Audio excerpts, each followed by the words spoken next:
3, 2, Let's go, Nemo. 1. Oh my god! That was awesome. That was so scary. You did it. Okay, thank you. It was off for like a brief second. Right. It was really brief second. And you got those dragons scratch. Okay, thank you so much. What do you get when you jingle Santa's balls? Jingle balls, obviously. A white Christmas. I don't get it. Okay. Are you implying that Santa's balls are white? No, don't worry about it. Don't worry about it. What if he tans nude at the beach? How do you know? Maybe he's black from the waist down. How do you know what color Santa's balls are? Oh my god. Okay, don't worry about it. Let's go play our London only Why match. you should never tell me a dirty joke. I don't like, it's 2023. We should imply what color Santa's balls are. Oh, yeah, Okay. that's what we were, yeah. Is that not the joke? I'm might get that 21 one. years old. I want to get the joke. Can you tell me the joke, please? What's a chess player's favorite TV show? What? Pawn Stars. I didn't write these, okay? Oh god. Oh god. How do you make a chessboard laugh? Check. How? Tell it a nightmare joke. Why did the chess player go to jail? It's really bad. It's really, really bad, okay? Yeah, that's why I gave up on guessing it. Because they can't control their pawn addiction. It does not even make sense. How did the chess player propose To their partner. on a castle? No. They got down on one knee and said, "Will you be my mate?" Uh-huh. I don't think it would work. Yeah, you think chess players are getting girlfriends? Okay. We can skip that one. Yeah. What I have in my hands here Yep. are just some little baby noodles. Oh, they're so cute. So these Don't scare the snakes. are month-old reticulated pythons. Let's go ahead and bring them. Yeah, I can hold it. You just support their body. Support their bodies. Yes. You can show them to stream. Hello. We love snakies. Okay, I'm not gonna lie. Kind of feels like it's choking me. Oh, she's not holding it. Okay, this is. She's not That's just her trying body to. weight on That's just. She's just this heavy. Okay, great. My baby I feel like I'm getting joked. Oh my god, Nemo, you are actually fearless. I'm Alright, getting now I can go on to this side. Can I tap out? Oh my god. No, it's okay. Nemo, I got holy moly. Oh my god. So lean forward. Oh my god. This is insane. Happy 420. Do you know what 420 is? 420? Yeah. No. You don't know what 420 stands for? No, I don't. Oh my god, chat. He doesn't know what 420 stands for. Wait, what does 420 stand for? Yeah, it stands for April 20th. Of course. That's what it stands for. Yeah. Yeah. Exactly. You have to update me. Do you know what 69 stands for? Yeah. Okay. 420 is when you smoke that's- weed. Yeah, and it's like 420. Oh, I think I've actually heard about that. Okay. I didn't know it was 420. Alright, you go. I'm thinking if I move my queen here, Oh, wait. Where? like I'll move it to e10. E10. Where's E10? Wait. Nothing. Wait, where is E10? I'm so confused. Nothing. It's not on the board actually. Wait, was that a nuts joke or something that I missed? No. That'd be weird and out of pocket. Anyway. Look at the chat and Nemo's Twitch channel, loving every minute. 10-6-6. She's gonna have to dodge a lot of bullets here. Pulte for now looking for a king, a 10, or a 7. Plenty of backdoor draws, including the 3-3. Needs a king, 10, 7, or 3, or this tournament is over. And this tournament is over. Nemo gets the job done. She's stunned, but she's the champion. Thank you so much, Pulte. It was a pleasure to play against you. Thank you. Nice Thank job. you. Oh my god. Spend it wisely. I will. Okay, 5 push-ups. You guys ready? Ah! Oh my god, I'm slipping. Okay, I'm gonna do it against the doorway.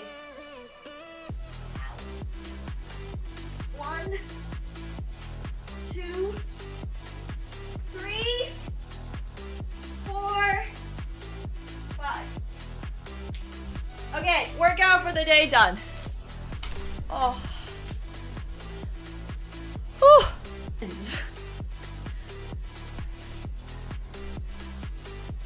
Like, I truly don't understand. Like, where is this leg going? Okay, so I think it goes like this, right? And then you want to get into, like, this position. Like, I think that's what we're trying to... Ta-da! See? My little fist? It fits perfectly. Proof that I punched it.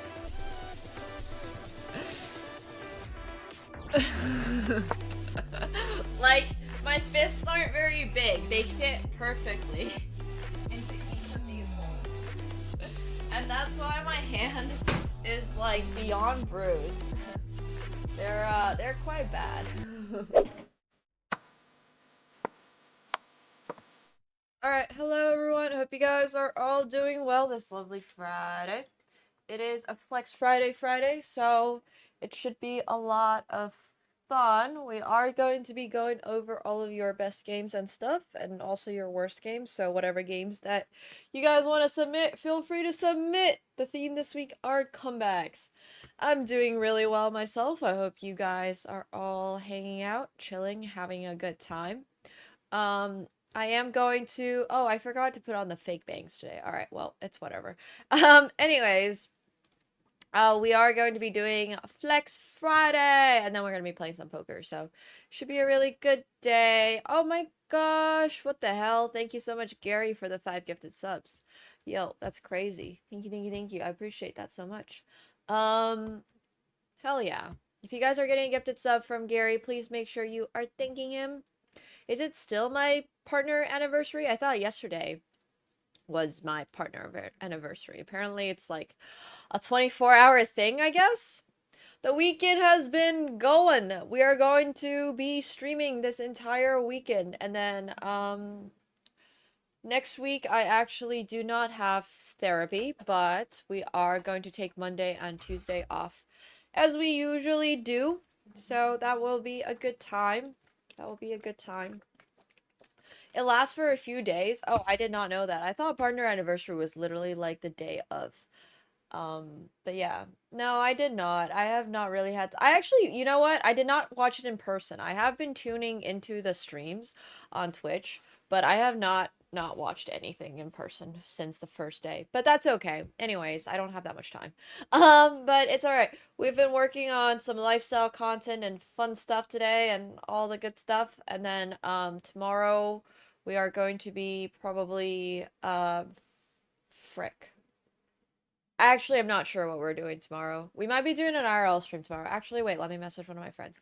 But yeah, so this weekend is going to be a good time. We're going to have a good time this weekend. And then next week, we are going to be, I'm going to be doing a basketball IRL stream next Wednesday, I believe. We have some former pro NBA players that are going to be coaching because we have an upcoming charity game for, as you guessed, basketball. It'll be the most competitive I have been all year. That's not true, but as far as sports go, it will be by far the most competitive I've been all year. Who was I going to message? Oh yeah. Do you guys have an event on Saturday? Tomorrow. Okay. Just so I can figure out what our plans are. We're probably going to do an IRL stream today. Probably. Keyword probably. I do still have my basketball. It is still in my closet, I believe. I moved it with me.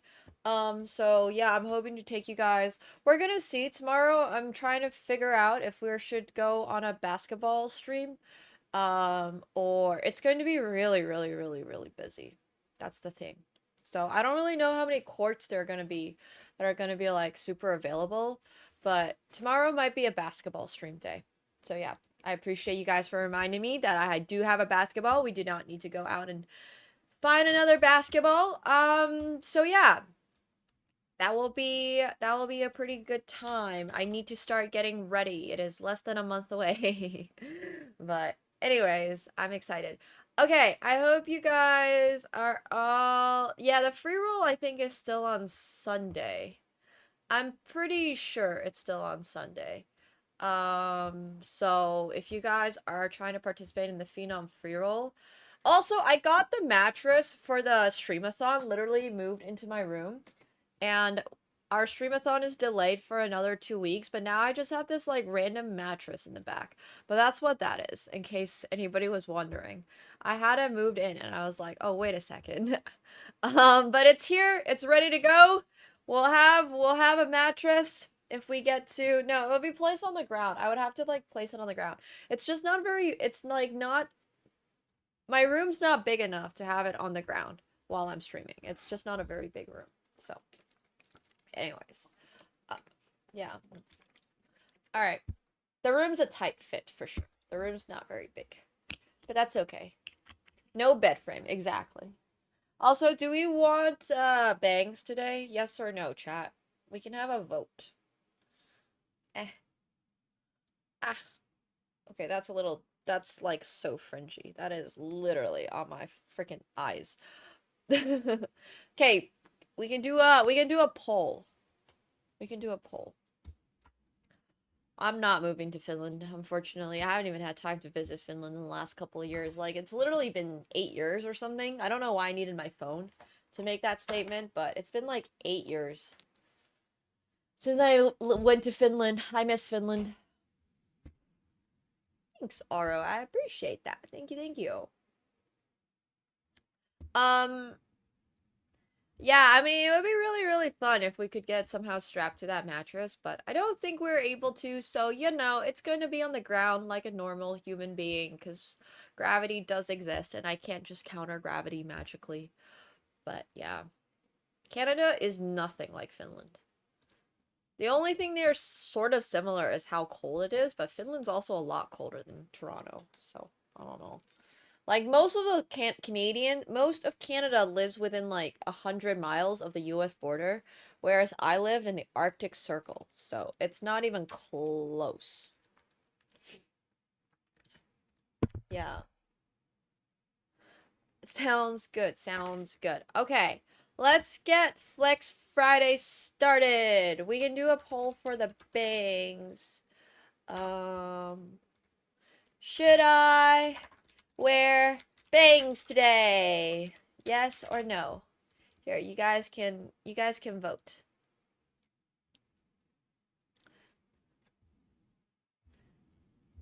Do I want to? I'm indifferent. Everything is indifferent. I have been practicing this thing called indifference. Well, I actually haven't been practicing it. My therapist is like, I'm not sure that's an intended side effect of ketamine, but you do you, girl.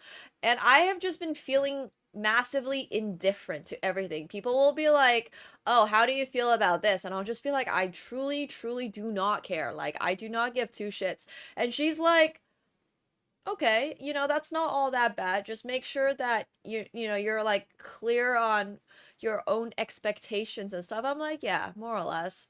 I have been so indifferent about everything. It's great. It's actually really, really underrated. This is like the stoicism that I've been aiming to go for ever since I was a kid. But yeah. Okay, wait. Where's my radio? DMCA free. Like, just, I don't even know what the difference between ambivalence or good type is. It's just indifferent. Oh yeah, absolutely, chemist. Absolutely, absolutely. I know, right? I know, Connor. I'm trying to make the music at a volume that is not going to disturb me. Okay, here we go. Alright, are you guys ready for some Flex Friday?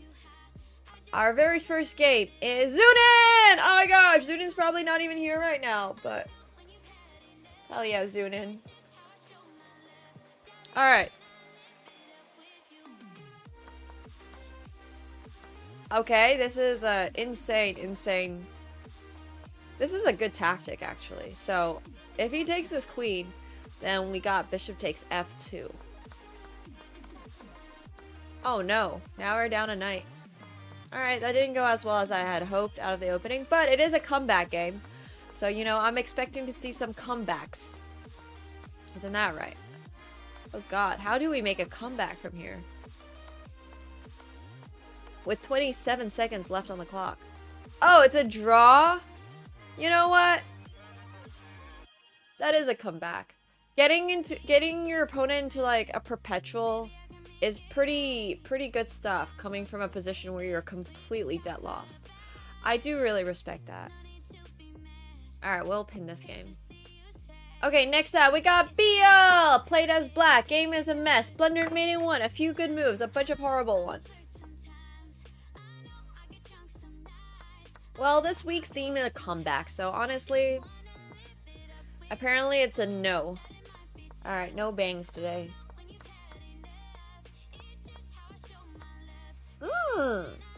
That's a great move, though.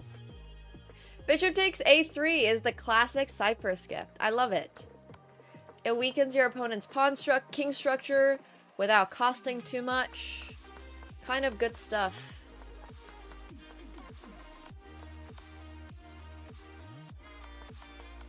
Whoa. Do y'all see this giant spike? Why is there a king on f6? There was like literally mate in one. That's pretty wild. The 100-hour stream is on July 12th. Yeah, it should be a win to qualify as a flex, but if it's not, then I don't really care that much either. The only contest is whether or not the next game is better. That's the only thing. If like, yeah. If we find better, we'll find better. If we don't, then we don't, you know? Alright, Gary, flex, played as black. I beat a much higher rated player. It said against me. Wait, isn't this a game that he submitted like 5 different times? I had a really clutch pawn that survived, giving me the win instead of the draw. This is literally a game. Okay, this does not count. This is a game that he submitted like 5 different times. Okay, we got Hema. Fail, played as black. I simply had to let the clock run out, but instead of thinking for 1 second, I chose this. Hopefully it'll net me $25 on Phenom.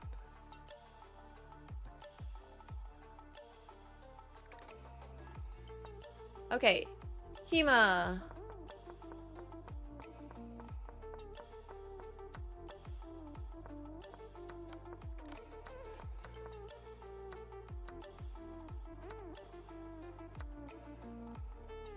Alright, we got a free rook. Wait, why didn't we just take the queen? We could have just taken the queen! No. Oh my god, why did we lose every piece? Not like this, Hema. Oh my god, you stalemated! No, with 43 seconds left, and he had like 1 second left. Wait, how did you even make your moves this fast? That's crazy stuff. That's insane. Alright, that's an epic fail for sure. Congratulations on getting failed. Alright, Tyson, flex, never resign.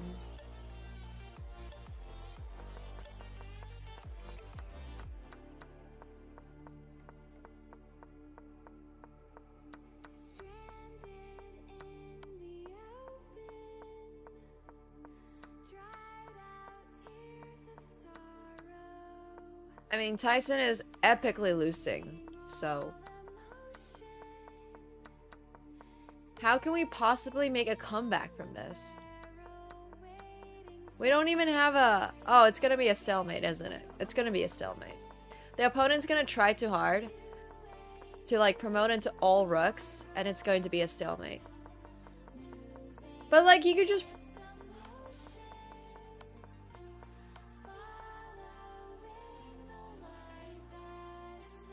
Wait, what? I'm so confused. What happened? Oh, he repeated the same position 3 times. Oh my gosh, the opponent repeated the same position 3 times. That's freaking insane. That is hilarious. But absolutely insane mistake to make. Okay, I love this. This is great. See, this is a comeback draw for sure. This is an absolute comeback draw. I mean, the opponent was absolutely a doofus for trying to do that. Like, at some point, you know, you're just gonna slip up. But yeah, if the opponent submitted this as a fail, this would have won. We'll see if we get better comebacks. But that one's pretty good. That one was pretty good. Alright, next up, we got, Icy Radon. Played as white. Gave up 4 pawns. Then murdered him.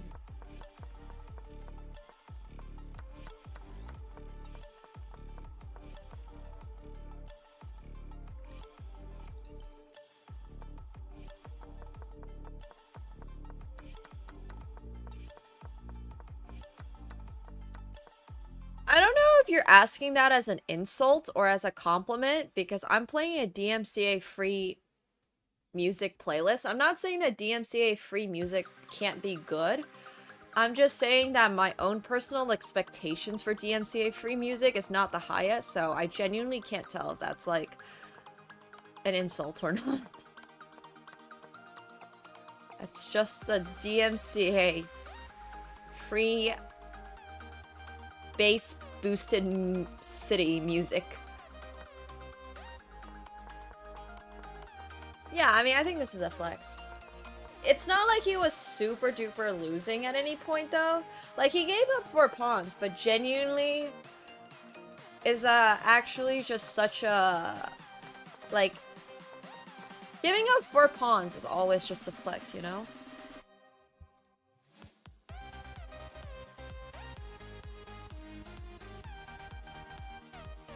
Yeah.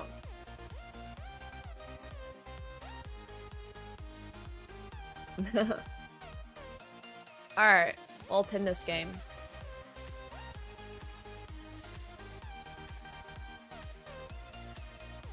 Connor McChicken played as black. Forced maiden 7 in absolutely horrid position.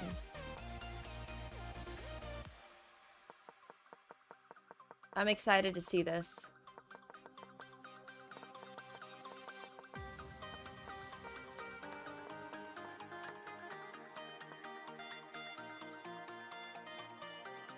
I mean, your position is, like, not even bad. You just are making some subpar moves. Okay, well, now it's not so good.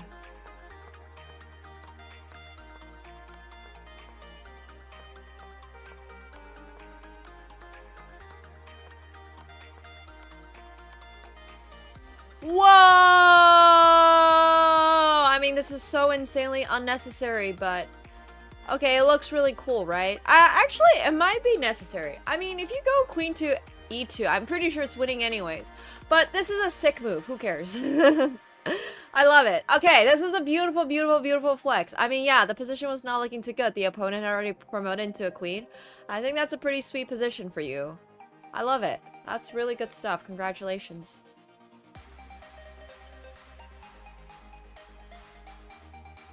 Alright, next up, we got Hyper! Yeah, for all the fails that you've submitted, that one is a spectacular flex. Alright, Hyper wins these. Every time I see the name Hyper, I just get reminded, I used to have a League of Legends friend whose name was Hyper. And they used to be really annoying. But anyways, okay, insane comeback is always possible. The eval bar was a roller coaster of emotions. Love to see it.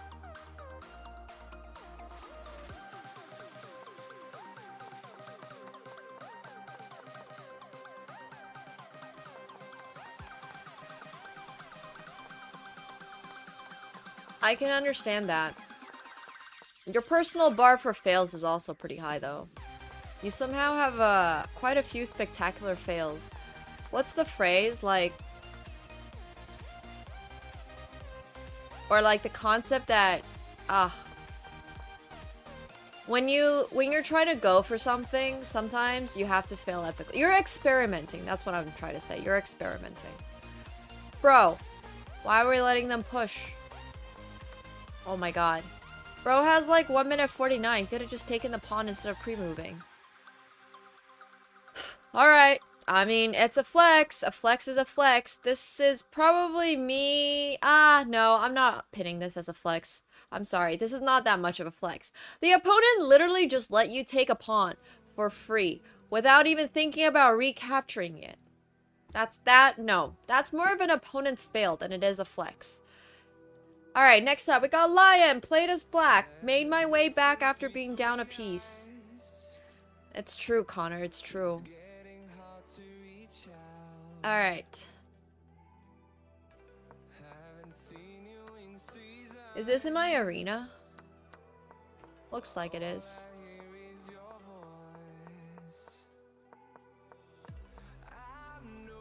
Thank you so much, Rich Sauromax, for the 5 gifted subs. Appreciate that so much. Thank you, thank you. Yo, if you guys are getting a gifted sub, please make sure you're thanking them. Thank you. Oh?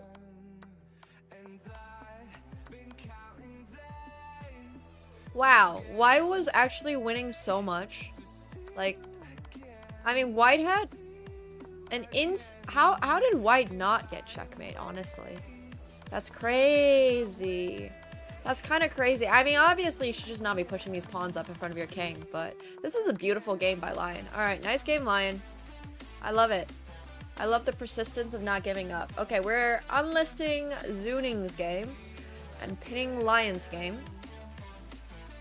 Alright, next up, we got Thug Assassin. Played as White. Played one of the nastiest moves of my chess career, only to throw away the game away shortly. Luckily, my opponent decided to have the biggest fail of his career and resign in a -9 position with 3 times as much time as I had. Lol, I'll take the win. Wait, what?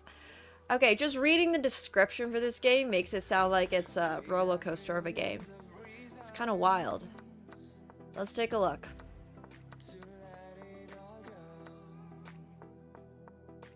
Thug does. Whenever a flex gets submitted, it's like... oh, I thought it was checkmate for a second, but it's not. Wow! That's a good move. Okay, this is an insane move because it's a discovered attack in a way that you wouldn't... like, it's a discovered attack into a pin, into a... I don't even know how to describe it. But, like, for example, if you go queen takes d3... wait, what happens if you go queen takes d3? Queen takes d3 just solves all your problems, no? Okay, I guess this is a draw. But it's better than, like, almost getting checkmated, I suppose. I actually am not too sure why this is a brilliant move now. It looked a lot cooler than I thought it was. But it does work. I mean, you can just take it. Oh my gosh, why did he resign? Why did bro just resign? Okay, this, honestly... oh my god, I forgot it's almost Juhannus. Hyvää Juhannus, everyone who celebrates Midsummers. You don't need to be Finnish to celebrate Midsummer. I actually forgot it's Midsummer. Oh, we should do something tomorrow for Juhannus. Tomorrow's Midsummer. We'll get like a little bouquet of flowers or something. We'll go play some basketball. Get a bouquet of flowers. All that good stuff. Yeah. Juhannus. I still have my flower crown, I think, from... oh my god, I'm forgetting what it is called in Krakow. Wianki? I think it was called Wianki, but I don't remember.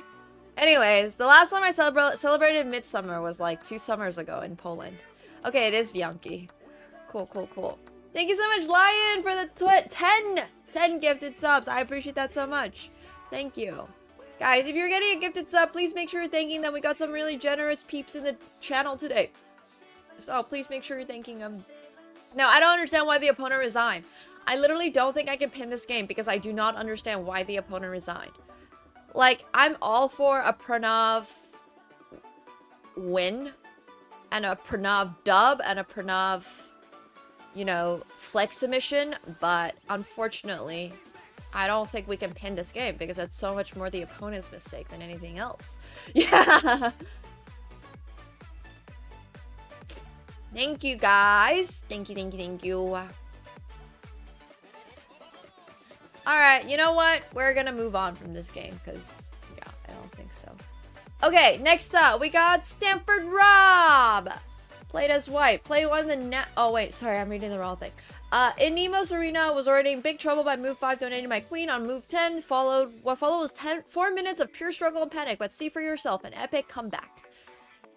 Losing because the opponent is... Wait, no, winning because the opponent does something stupid is like one of the best ways you could win.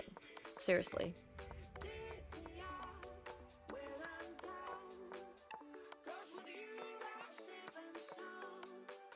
Yoink.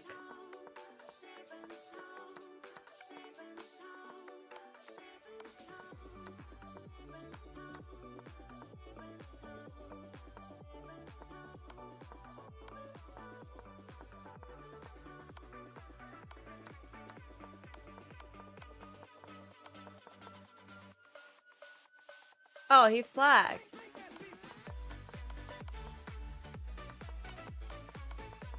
I mean, it's great that you flagged them. I think that's a comeback. It's not quite a flex enough, though. Like, this is so much more of an opponent fail once again. I agree. Where are all these people getting, like, flagged and stuff and not submitting their games? Like, you guys need to be submitting for the opposite category. Seriously. Like, you guys, y'all, like, Ryu, Kasi, I don't know who you are, but you need to be submitting this game from your perspective into the fails. Alright, next up we got Sledgehammer, played as black. My opponent sacked in exchange for a mating attack. My position was lost, but my opponent didn't convert her advantage. And I got an attack of my own. At the end, I won by time with extra material and in a winning position. It's actually kind of funny. I do sort of only play games that are this fast, but these are nonetheless reviews. Oh, I didn't tell you guys, but remember the Grandmaster I was playing Bullet against yesterday, Jules? Or Jewel, apparently his French name. I don't know what's going on there.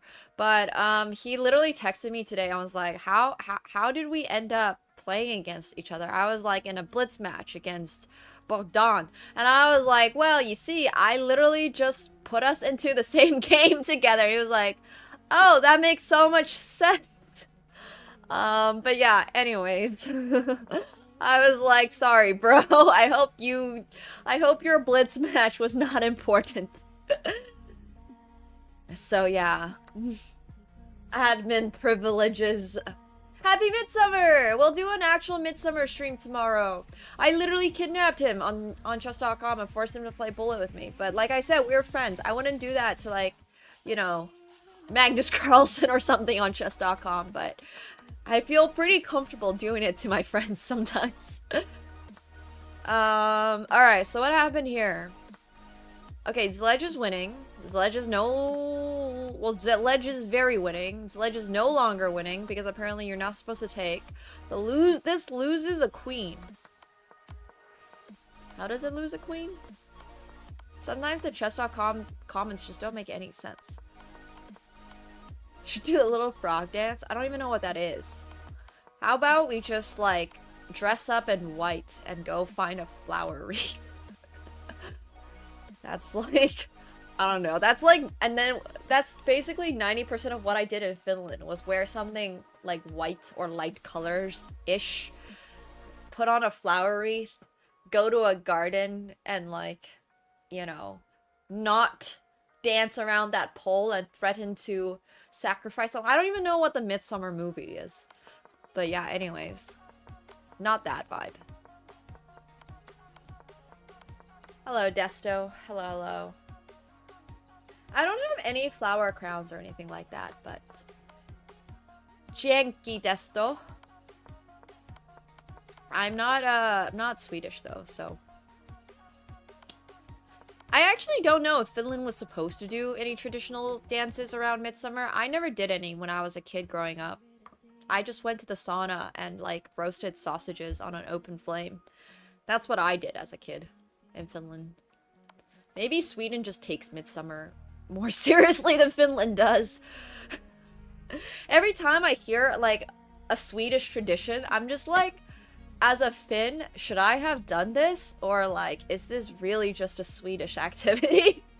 I swear, this happens all the time. Whenever I'm like, you know, whenever I say I'm from or I'm not even really from Scandinavia, but when I'm from the Nordics or something, someone is like, oh, did you used to do this? And I'm like, we did like a very chill version of that. I don't know if we did that exactly. Voice Track is taking a day off today, so yeah.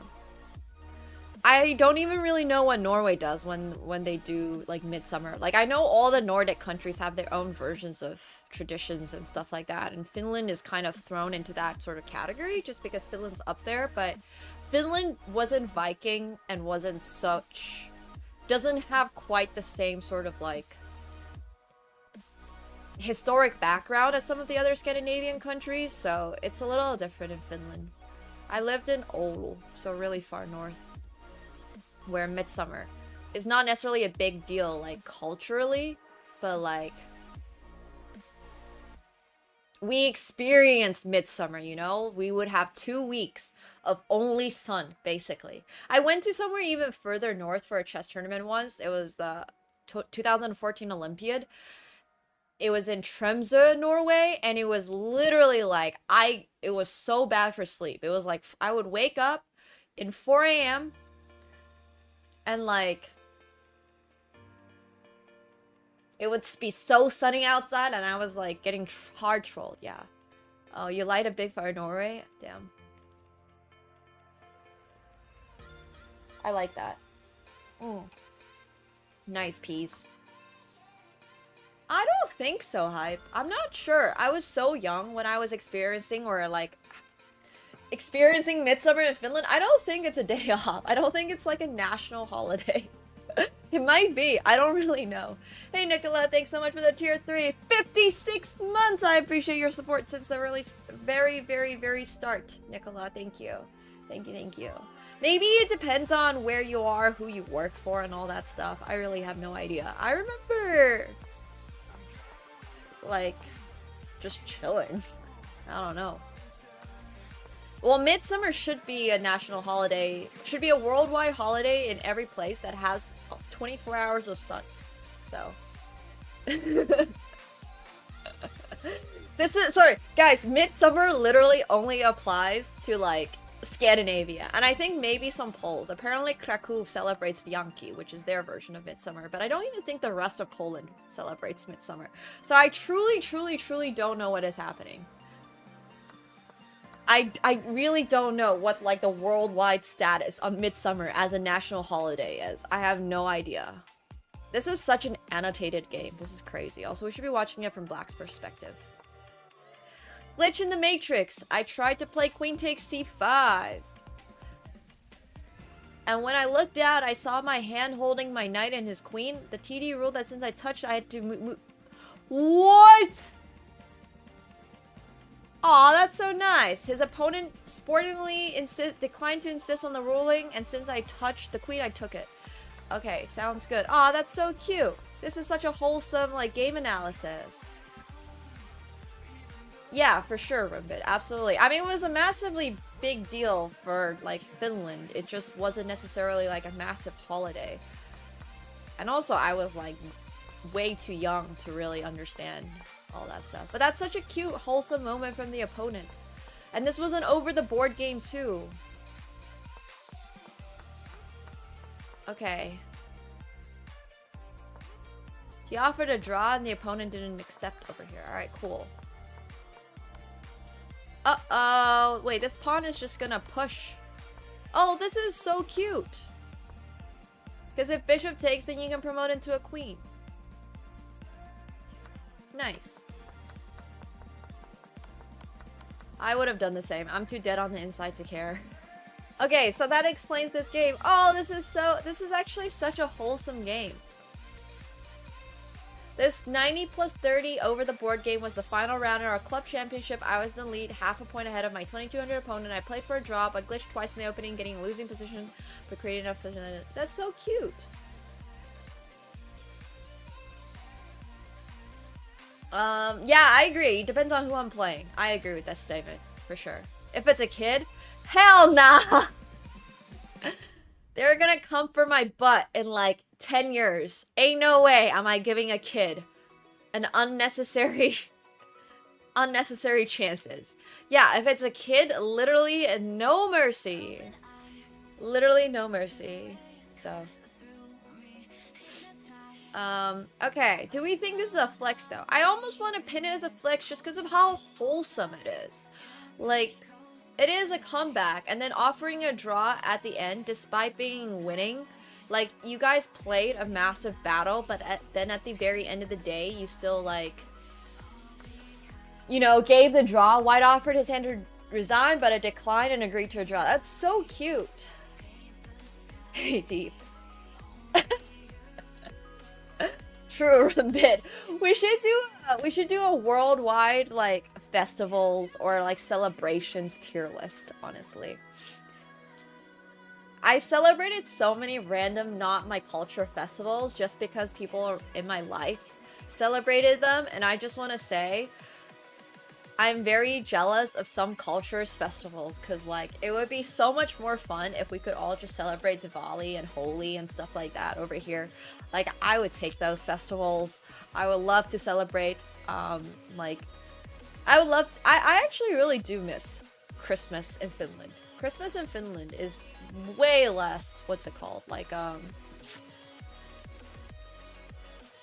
it's so, capitalist, I think, in the West, if that makes sense. Yeah, I have celebrated Diwali in the past, but I haven't recently. It's so consumer driven. Yes, Christmas in North America is so consumer driven. Hauska juhannusta. Yeah, Finns are super Christian. Super Christian as in we don't particularly care that much if you're not. Nor do we follow any of the super strict stuff like Catholics or like some of the more strict aspects of it. Christians in Finland are basically 97% Lutheran. So, yeah, but there was this guy called Martin Luther, not to be confused with Martin Luther King. Martin Luther was a 1500s German priest who did not particularly like the Catholic Church. So he was like, I'm gonna do my own thing. And his thing gained a lot of popularity, especially in Scandinavia, which is how it kind of ended up, how most of Scandinavia sort of ended up being Lutheran Christian. So yeah, that's why.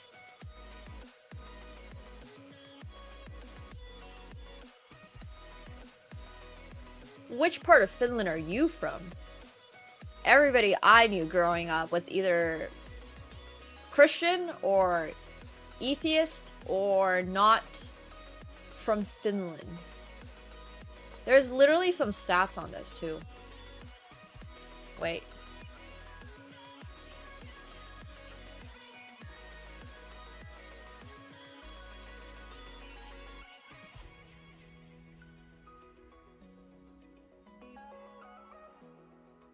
Alright, it's maybe not 97%, like, I don't know if 97% of all Christians in Finland are,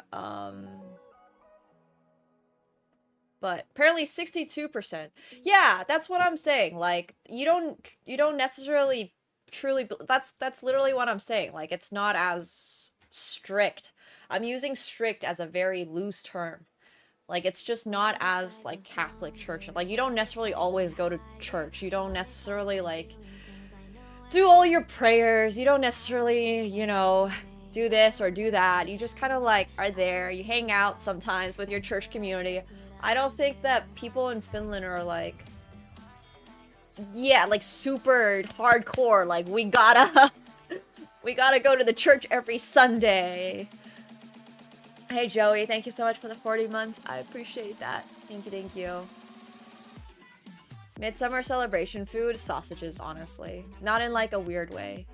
Yeah, they're not like Americans. Yes, exactly. You're not going to base your logical reasoning on your religion, if that makes sense. It's not like oh, I'm gonna do this because God said so, or like because it says this in the Bible. No, you're gonna be more like, okay, cool, that, you know, this exists, that's cool, this is a vibe. I was honestly much more of a ketchup girl. Yeah. Sauna is the main thing. Once again, it's just so much, like, it's just a very much more, like, I don't know, like, it's just, like, chill. I don't know how to describe it other than chill. They're not elitist. They're not, like, you can't hang out with us. We had so many, like, Muslim people in our church congregation because they just wanted to hang out because we had an English-speaking church community and it was one of the only English-speaking communities in the city. So they were just like, look, you don't need to believe in God, you don't need to believe in Jesus. If you want to come hang out with us, that's cool. So I think that was honestly like one of my favorite. Yeah, that was like one of the more chill things. It's not even necessarily extremist. There's like a, what's it called? Yeah, sure, you don't need to. I'm not saying you need to, but technically, if you check your taxes, I bet you're paying taxes to the Lutheran Church. I'm not telling you to do it right now, but there's a good chance that you might be paying taxes to the Lutheran Church. It's not that high, but I do think this is like built in when you do your whatever. So I'm just letting you know. It's just part of culture, honestly.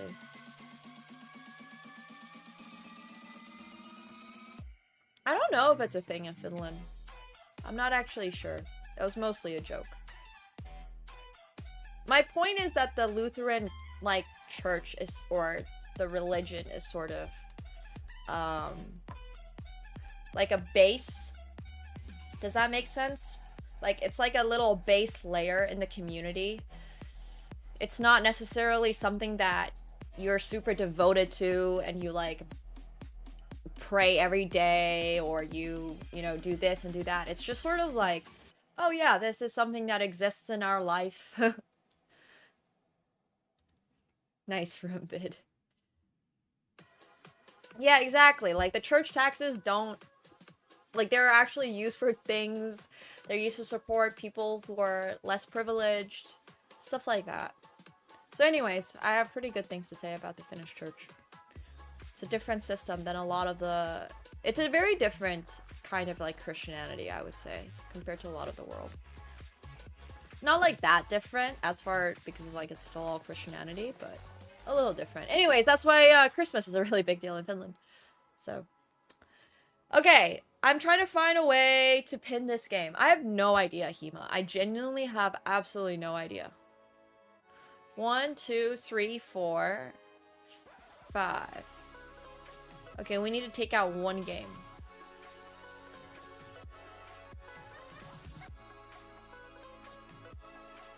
This is actually kind of hard. Beal literally blundered a maiden one. And then the opponent didn't see it. That's great, Klaus. Yeah, Christmas is damn good in Finland, yes. Yeah, absolutely. What was Rumbid saying? Rumbid was saying something like celebrate, oh no, Hype was saying celebrate National Day like Norwegians, Midsummer like Swedes, and Christmas like Finns. Exactly. That's kind of the motto, honestly. Okay, so we need to take out somebody's game. I don't know whose. Everyone's so good. I think I have to give up Radon's. Radon wasn't even losing. But he, like, was down 4 pawns. This game deserves to be pinned. This game is so wholesome and so cute. Okay, this next guy. Oh my gosh, how on topic! Bro played as black and played the Scandinavian. Played Scandinavian with black, was completely losing when I blundered my knight, then I tricked him by giving up my free rook and then checkmated him. We need something from Denmark? I have no idea.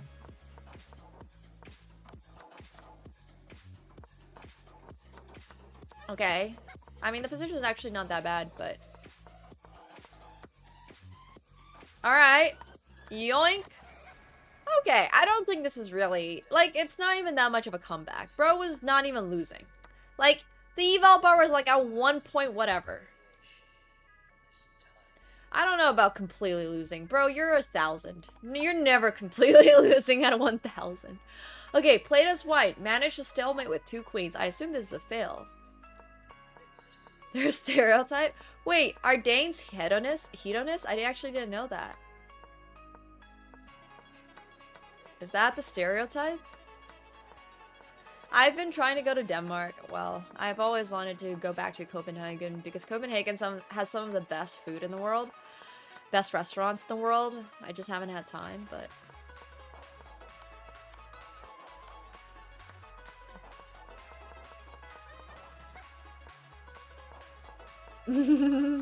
They do Gutex. You should go to Noma. True, Rumbit, true. Okay, so we're gonna stalemate, yeah? Promoting into the second queen. Nice. That's fair. That's fair. Okay. Definitely a fail. He didn't specify that it's a fail, but for his sake, I am going to put his game in the fail category. Alright, next up, we got Kako! An old game! Played as white. An old game, but with an important lesson. Never underestimate your opponent. Even if he is lost, he may still have a plan. And after I was at a huge disadvantage, my plan was to get rid of all my pieces and pawns to try for a stalemate. In the end, I got something even better. What a description. Also, guys, we only have 2 fails. Did I miss fails? I have 1 and 2. It's currently a 50-50 for whoever gets $25 today, by the way. That's all I got here. You should submit a game if you could be a candidate to win. No, you're not, Mickey. Don't say that. That ain't true. Okay, well, Kako's definitely losing. There's no doubt. Oh my god! Wait, this is great! The opponent was just pre-moving so fast and he checkmated with a king and a pawn. When he is completely lost. This is the spirit of Flex Friday, guys. This is the spirit of Flex Friday. I kind of love this. Okay, so we need to pin this game somehow. I think it's gonna be Beal's game. Beal is gonna get unpinned and Kako is gonna get pinned. This is fail of the year if opponent submitted this. That's what I'm saying. Absolutely. Yeah, for sure. Damn, it's hard to submit fails when you're really awesome this game. It's alright, Beal. I mean, you blundered a checkmate and won, so it was kind of on theme, but I think it would have been more on theme if your opponent had just submitted that game, you know? So, your game was very on theme for your opponent. How'd you have checkmate and won and not win? Alright, so yeah, G takes H6. This game was just like really bad for Kako.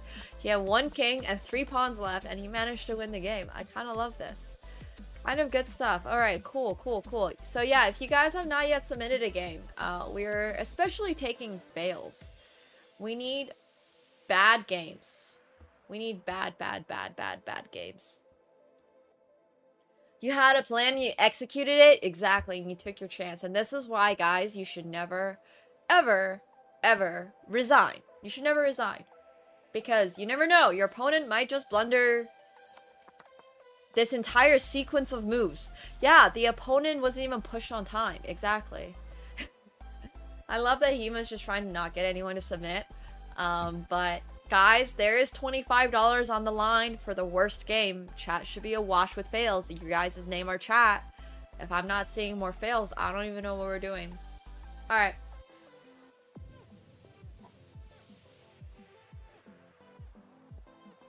Let's get some more fails in here. I would love to see some more fails. Yeah, Boyshak has an off day. So he's not here to help us submit games for fails. I want more bad games to look at. Alright, I'll be right back. Go. You can submit your entire life, sure. Like a video recap of your life. That's true. Honestly, he's just giving everybody else a chance.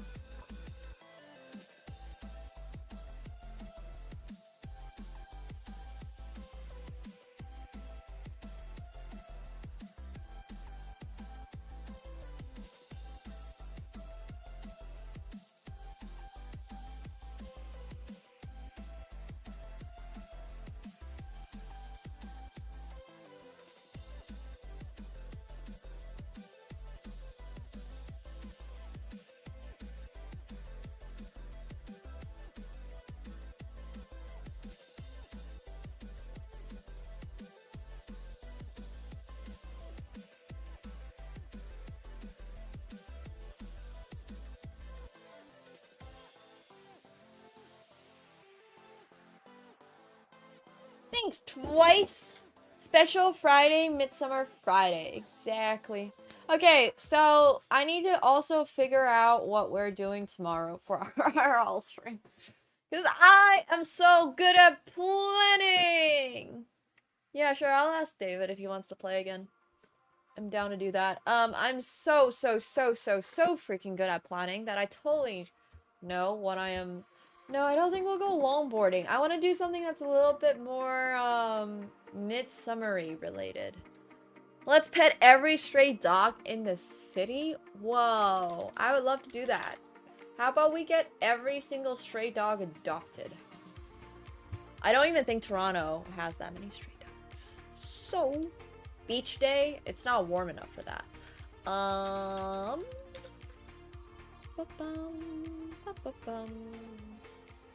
But we'll find something. I'm not too worried. We'll figure it out.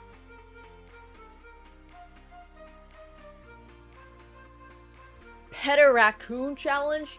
You trying to have me end up in the hospital? Or what's the word? I'm thinking of like cooties. Oh, rabies. Thank you. Yeah, rabies. Go cook sausages on the open flame. I don't know if I can find one. That's actually not a bad idea, but I don't know if I can find one. I don't know where we can find a grill. That actually might be the most difficult part of all this, so. That's alright, I'll figure something out. We'll figure it out. That's true, that's true. I do not plan on being awake all night though, so. Buy a little grill, that would be actually so cute. I could actually look up places where it's actually, do you know, it's actually really hard to go grilling. It's not that easy. You have to like prep the, like, so in Finland, it's not really a grill. We literally just put logs together and like start, have you seen those survival games? I've been playing this survival game recently and it's called Enshrouded. And basically, I laugh every time when I play the game because the way that you literally just make like a little, wait, wood, fire. Nice spawn. So you basically just do this. This is basically what it looks like in Finland. I'm not even joking. You think that when you grill, like when Americans grill, it's like this fancy metal thing and you guys have these metal, like you have those. But some of the times when I used to go to the forest and just grill my like sausages and stuff, this is literally what my fire would look like. It's just like logs. And they would make a little a little like what's it called? Like a little dig out, like a little hole in the ground or something, so that at least you're not like going to burn the surrounding sides. It's like a little pit. It's literally a fire pit, and you just go to there's like prepped chopped wood for you in like a little cabin nearby. So then you take it and then you just put it in there, but then you have to like light a fire and then you have to get little twigs and stuff because you can't just light a log on fire. So you gotta get little twigs and then you gotta make your little fire starter and then you toss it in and then you gotta like tend to it and then you gotta like shake it a little bit so the flame can spread and then you have like this little gas thing and then you gotta like pour that in a little bit so it has a little bit more fuel. Yeah, it's like a whole process. It's not even Girl Scout. I literally just grew up doing this. This is literally just what I grew up doing. It's not a Girl Scout activity. Everybody in Finland knows how to do this because this is what you just do. You just like go into the forest or go to one of these like parks. It's not really a park. It's kind of just a forest, but like it's like a park because it's protected and whatnot. And then you just go do that. So yeah, it would be actually so much fun. No, everybody in Finland is a pro survivalist, bro. Like literally everybody, because that is just what you grow up doing. You go when you're a kid, you go with your school into the forest everybody has to like pick up you bring your own little bucket and you go and pick berries, and then like you get judged based on how many berries you like, how full your bucket is. Yeah, anyways. Yeah, that's true.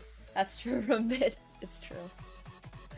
But that's basically like exotically non-developed nature, aka. It's really just the forest. 95% of the time.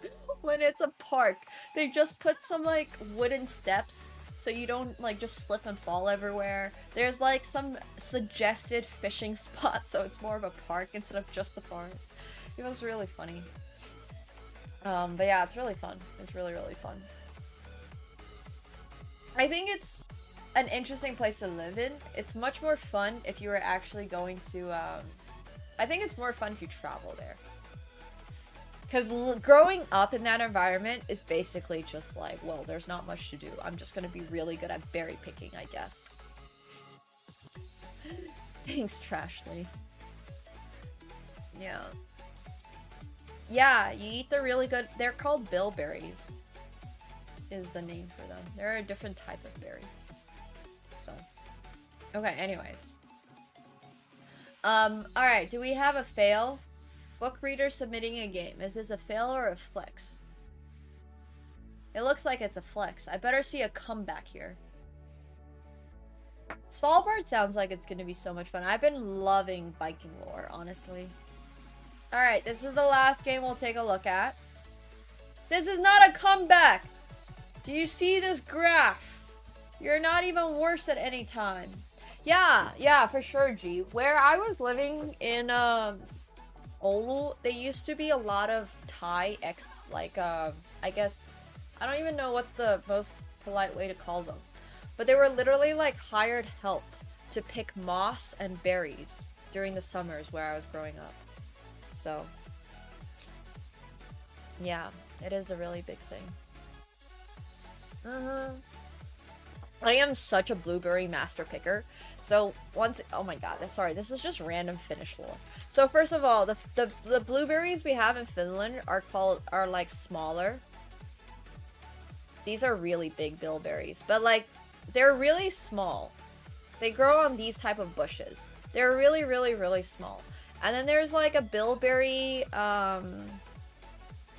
picker. So you use these things. These are called like, I don't know what they're called. They're just berry pickers, I guess. And you basically just like go and rake these like bushes with the berries on them, and you get like tons and tons and tons of berries into your little like bin. And then you have to like put them into this tray. It's like a cleaning tray. Yeah, these are really low to the ground. So then you have these. Then you have these things. And then you have to like sift everything to make sure you only keep the berries, because if you eat leaves, it's not that good. And then you just like sift it, and then you're left with like berries in a box like that. That was like my childhood. Yeah, you harvest a lot. I used to have like this giant freezer that would sit outside on my balcony that was just full of berries when I was growing up in Finland. Yeah, I like bilberries are more tart. I think it depends on what flavor profile you like. Blueberries, the type that you guys have in like here in North America, or I guess we have here in North America, they grow on bushes and they kind of look like this, and it's a little higher off the ground. But like the blueberries that are in Finland are like lower to the ground. The leaves are a lot smaller. They're like basically like 1/10 of the size of these, and they're really tart. So one of the reasons why blueberries grow, or bilberries grow really well in Scandinavia, is because of the acidity in the soil. So I found this out because I did geography, and geography was one of my best classes in school because of the wax from the pine trees. It like falls onto the ground. It makes the whole ground a little bit acidic, and that's why bilberries grow really well there. And that's why they're a little bit more tart, because the soil they're in is a little bit more tart. Oh yeah, same. I hated harvesting cloudberries. Yes. Blueberries were not as bad though. Blueberries were oftentimes in the forest. Or like bilberries were oftentimes in the forest, but cloudberries were always in like the most inconvenient areas to get to. I did not like picking cloudberries either. But Finnish people love cloudberries too. I never liked cloudberries very much. Like, it's inedible. You have to make it into a jam. It tastes so bad. But bilberries were fine. Anyways, yeah. Bilberries on the master race for sure. Really? You like cloudberries? I don't like cloudberries. If you're American and literally don't even know what a cloudberry is, here, I'll show you. Cloudberry. They look like this. Yeah. They live in little swamps. You can kind of see what the ground texture is here. You have to wear big boots because if you step into that, it's gonna like you're gonna just sink in. This is a cloudberry. They're orange. Finland is like full of swampland like this. They do look cool. I don't like them. I don't like them. So. That looks like league food. It's so funny. No, I don't think they're very good in a pie either because they have seeds.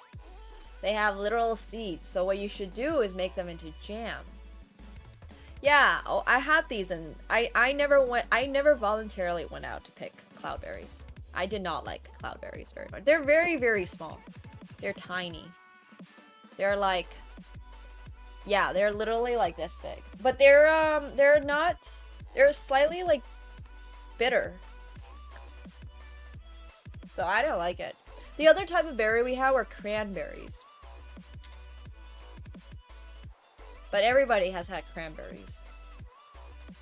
Oh, sorry. Cranberries versus lingonberries. We had lingonberries. Wait, are they the same thing? They're not, right? Lingonberries are the ones that grow like... So lingonberries, I think, were literally the ones that were like the same. They grow the same as blueberries, but they're red. This is the one that we had a lot in Oulu. I had so much lingonberry jam as a kid. I kid you not. I have had enough lingonberry jam to last 3 lifetimes. Yeah. Oh, that makes sense. Okay. Yeah. And then cranberries are something totally different. But these are lingonberries. They're sour. They're just straight up just sour. I don't have a better way of describing them. You add a ton of sugar to make them into a lingonberry jam, but otherwise it's just sour. Yeah, super duper tart. They're not great for, like, desserts, I'm not gonna lie. It's fine, but they add so much sugar to it. It's, way more sour than a white grape. Oh my gosh. Jeez. No, way more sour. It's like sour like a lemon, but a berry way. It's really difficult to explain unless you've really had it. Because, like... I don't think there's any berry in the West. Like blackberries. It's basically like, yeah. It's more sour than the sour candies. And also more bitter, I would say. Like, the sour candies are artificially sour. These are like, will make you pucker. It will make you pucker. Your mouth will literally go like that.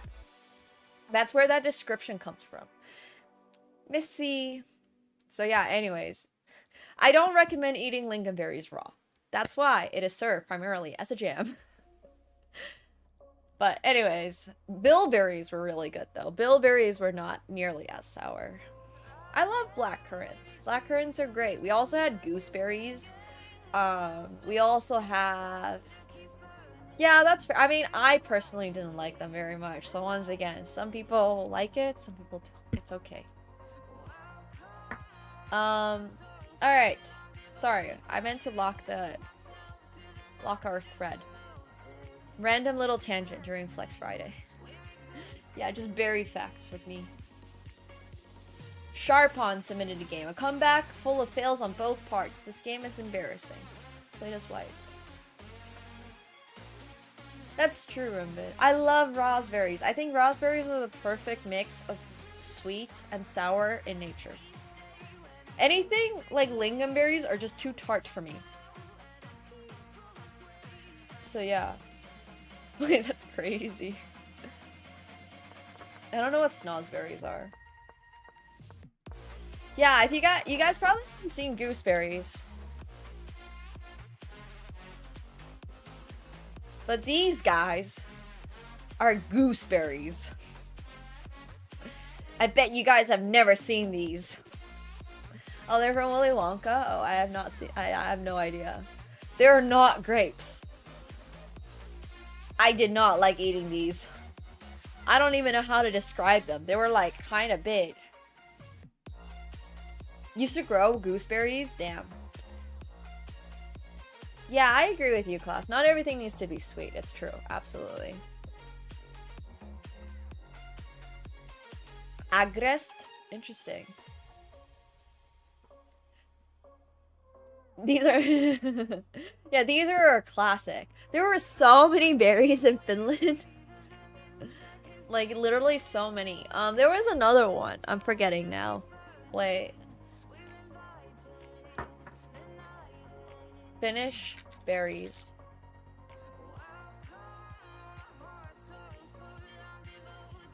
Okay, I found a little guide to all the Finnish berries. So this is the size of the Finnish bilberries. Yeah, these are the super common ones that I used to eat all the time. I never did this.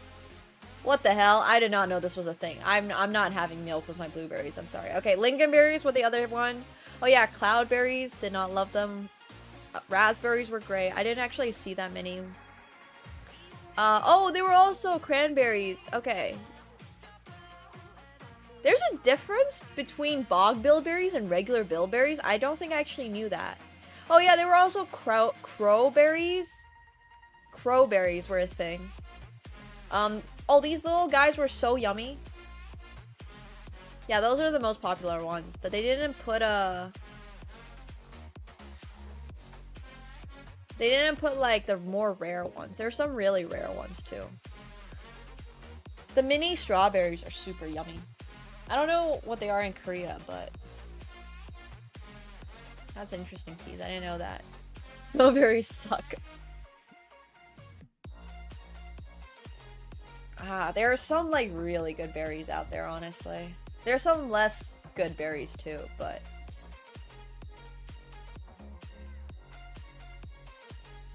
I just call them little strawberries. They're just like wild strawberries, literally. Strawberries are hard to find though. I never found that many where I was. What? Berry podcast. But yeah, these are the type of things you learn in school. And then you also learn, like, what mushrooms can be picked and what can't be picked. Wait until we get into the mushrooms conversation. I picked mushrooms, I think, once with my mom. And, like, we picked one that had, like, literal worms in it. And I never, ever, ever went mushroom picking again. I do not like worms. Like, I don't mind worms as a concept, but I do not like worms when they're like close to my face. It is very normal to have worms in your mushrooms, by the way. They're like, you know, like it happens, right? Like they're wild mushrooms. Worms get in them. I was really unlucky, but like I literally opened it. I like screamed so loud. I just never, ever wanted to go pick a mushroom again. Yeah. Agreed, Rumbit. This is also a true statement. So you do also learn what type of mushrooms are good for picking in Finland, but I never, ever, ever, ever wanted to go pick them again. Yes, it's fine. I just don't want to see worms in my literal mushroom, like every time. And obviously everyone knows the red cap mushrooms are toxic, right? Like the ones that have the red on them, don't eat those. But there's also other mushrooms that are not great for you. So, you know. Anyways, oh. Like, I still remember the very first time I accidentally, like, I picked a mushroom and it just came, like, worms. And I was like, oh my god, no thank you. So, yeah. Absolutely, Rumbid. So, I would also be very careful about picking mushrooms. Not something that I really wanted to try. But I had friends who, like, go pick mushrooms and cook them and stuff. But mushroom picking can be a little dangerous. So, don't advise. Like chanterelles and all that stuff is cool.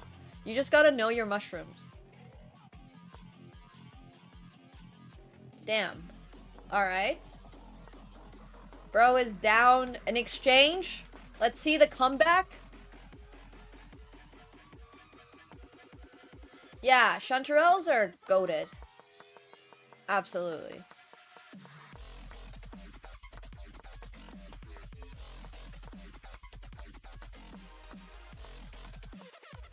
Mushrooms are... Oh, why did we not take this rook, by the way? That's fine. I mean, it is a comeback game. It's definitely, doing an EKG over here. Alright, actually got the checkmate. Nice. I don't quite count as a flex, but that is okay. It's still a good game. Glad you came back. That's the important part.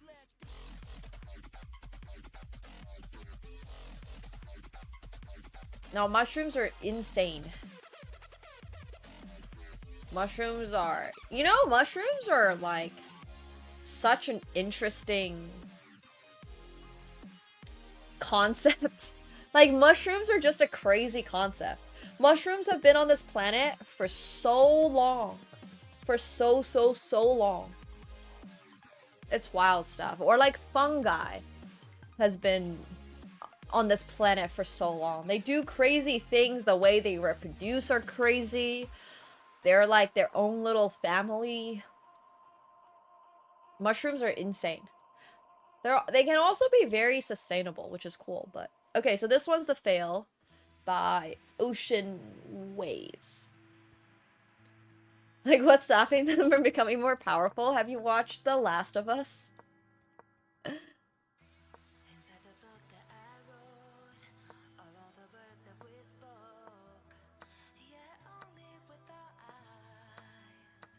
That just reminds me of the whole plot of The Last of Us.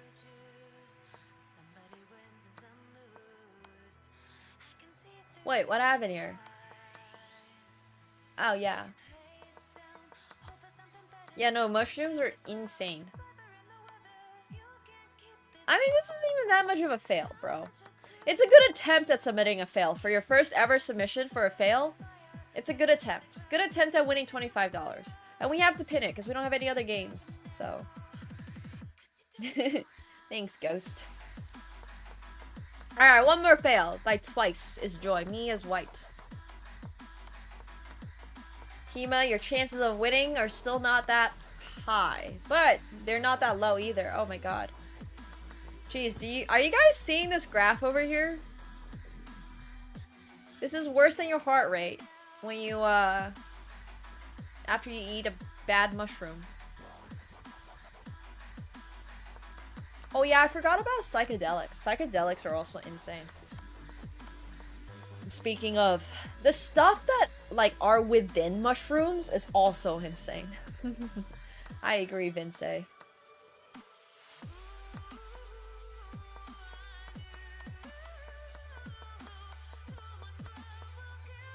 Okay, we're winning. Oh, but you have 0.1 seconds?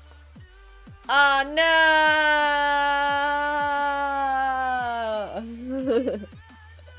That's true, Rumbid. Yeah. Alright. You're getting pinned. That is pain indeed. It's not that much pain, but it is still pain.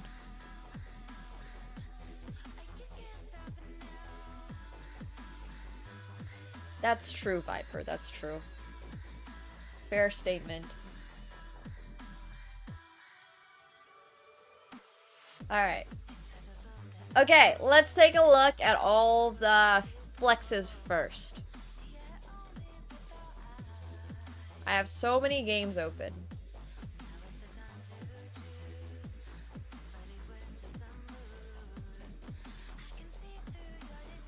Alright.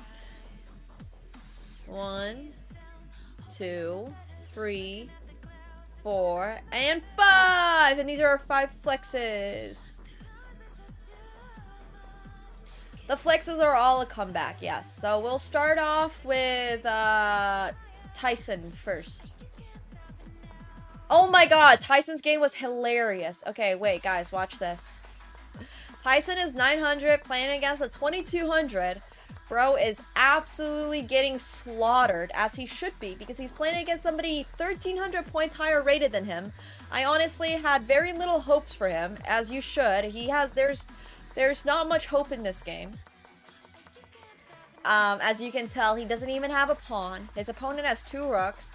In his opponent's ambition to win the game, bro promotes every single pawn into a rook. Except for one, which he left until the very end, which he did not promote, and instead accidentally drew. Literally, repeated the same position. By the way, did you guys know, for a game to have a 3-peat repetition, it's not repeating the same move 3 times. It's repeating the position 3 times. So the position could have happened on move 2. Move 5, and move 50. And if that position happens 3 times at any point in the game, it is a draw. That's how that works. By the way. Fun fact. So, 3-peat repetition is when the same position repeated 3 times. See? Yeah, this is like, these are chess rules that you guys should know about, because there was this one time when I was like 16 years old, and Jennifer Yu, the former American champion, was 14 years old, and my mom told me that they changed the rules so that the same position repeated 5 times was a draw, so I repeated the same position 3 times, and she called me out and said this was a draw, and I was like, wait, my mom said, and that's when I learned, read those chess rules before you start your game. So yeah, exactly. So this was a draw, but this is a pretty good comeback draw. Yeah, it's fine. I really had no motivation to play that game anyway, so. Oh, 5 times is when the arbiter can stop it. Okay. At that time, I was supposed to be playing for a draw because I was higher rated than Jennifer. But that's a different story. That was back in the day. Alright, next up, we got this flex coming in from Connor McChicken. He sacrifices his bishop because this position is kind of interesting, but he ends up in a slightly worse position. Yeah, what's the fun in learning the rules, you know? And then, yeah, it's not great. It's not great. He's slowly getting checkmated. His opponent promotes into a queen, but his own pawn is pushing up the board. He finds this brilliant move with the queen to d1, sacrificing the queen. And all of a sudden, he has checkmate in 4, and he checkmates his opponent on move 45. A pretty cool game.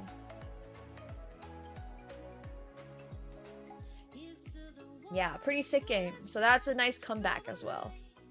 Alright, next up, we got this cool game coming in by Lion.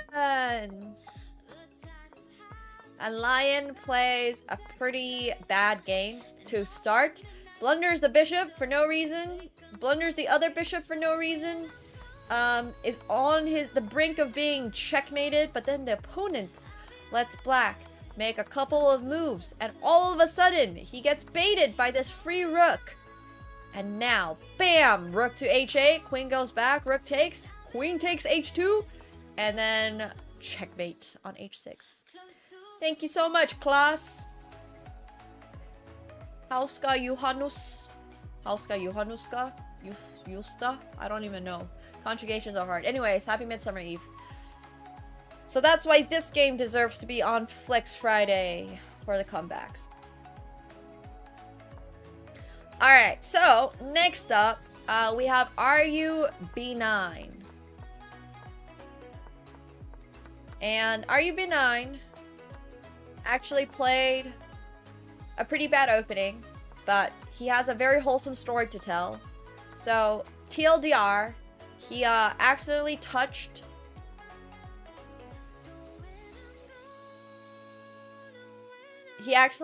his knight instead of the queen. He literally like brain farted for a moment, and then the TD came over, so the tournament arbiter came over and was like, bro, you gotta move your knight. And then the opponent was like, nope, don't worry about it, and let him take the queen. That was not supposed to sound sus. I promise. It was not supposed to sound sus. So his opponent let him move his queen, so he did not lose his queen, and then the game continued.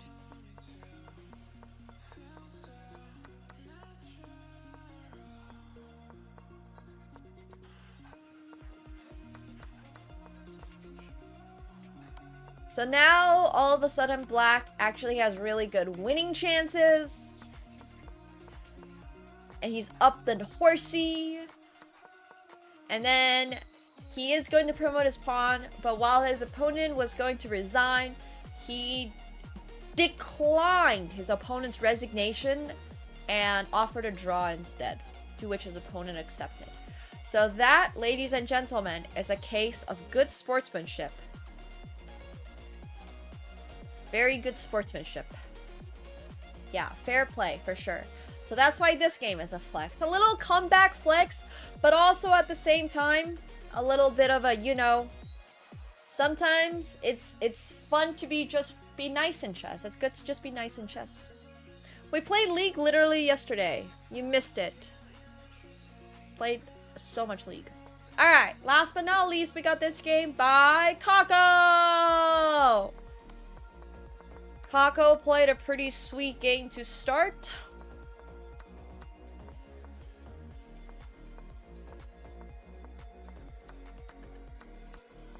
Yoink.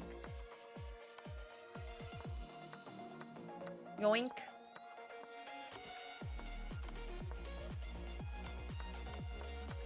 It got a lot worse. He is epically losing. But then he plays pawn to g5. His opponent, distracted, simply promotes into the queen, and he plays h takes g7 with the checkmate, with 5 seconds left on the clock. And that is why, ladies and gents, you never resign. That is why you should never resign. So yeah, sounds good.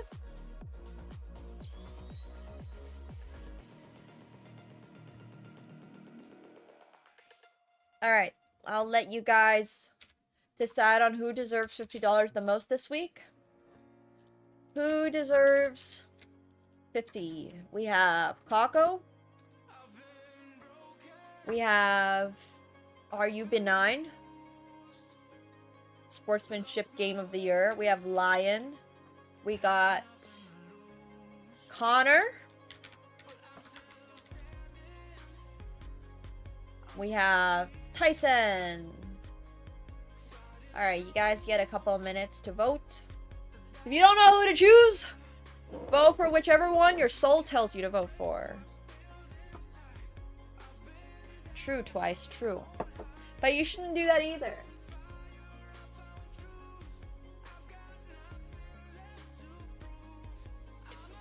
Oh yeah, that happened as well, Joey. The pawn checkmate was by Kako.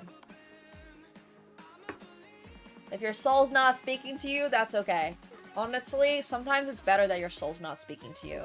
Sometimes, you do, in fact, need to shut everything else and just grind life for a little bit.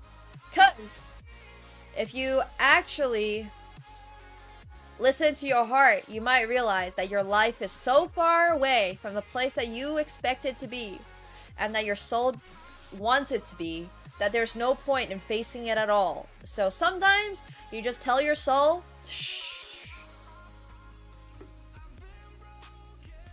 Exactly.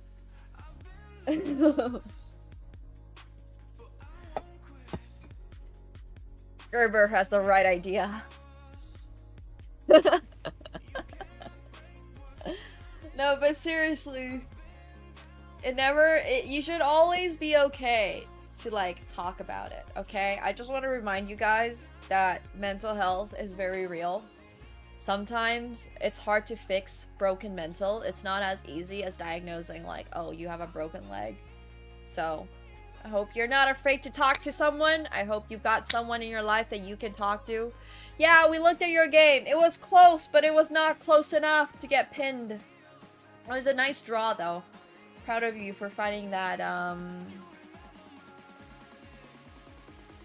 You got a three-peat repetition, right? It was a three-peat. Yeah. It was a good three-peat. Oh no, Mega Duck. Oh no. Exactly, SDR. Sometimes you gotta just let it out. So, yeah. Anybody can participate. We do these twice a month, bi-weekly. So if you have not had the chance to submit, you just gotta be part of our Discord channel and submit. Yeah, the draw repetition is good, but it wasn't good enough. We did have one draw that is like, was better than your draw. Because this guy, White, was down 1, 2, 3, 4, 5, 6 rooks.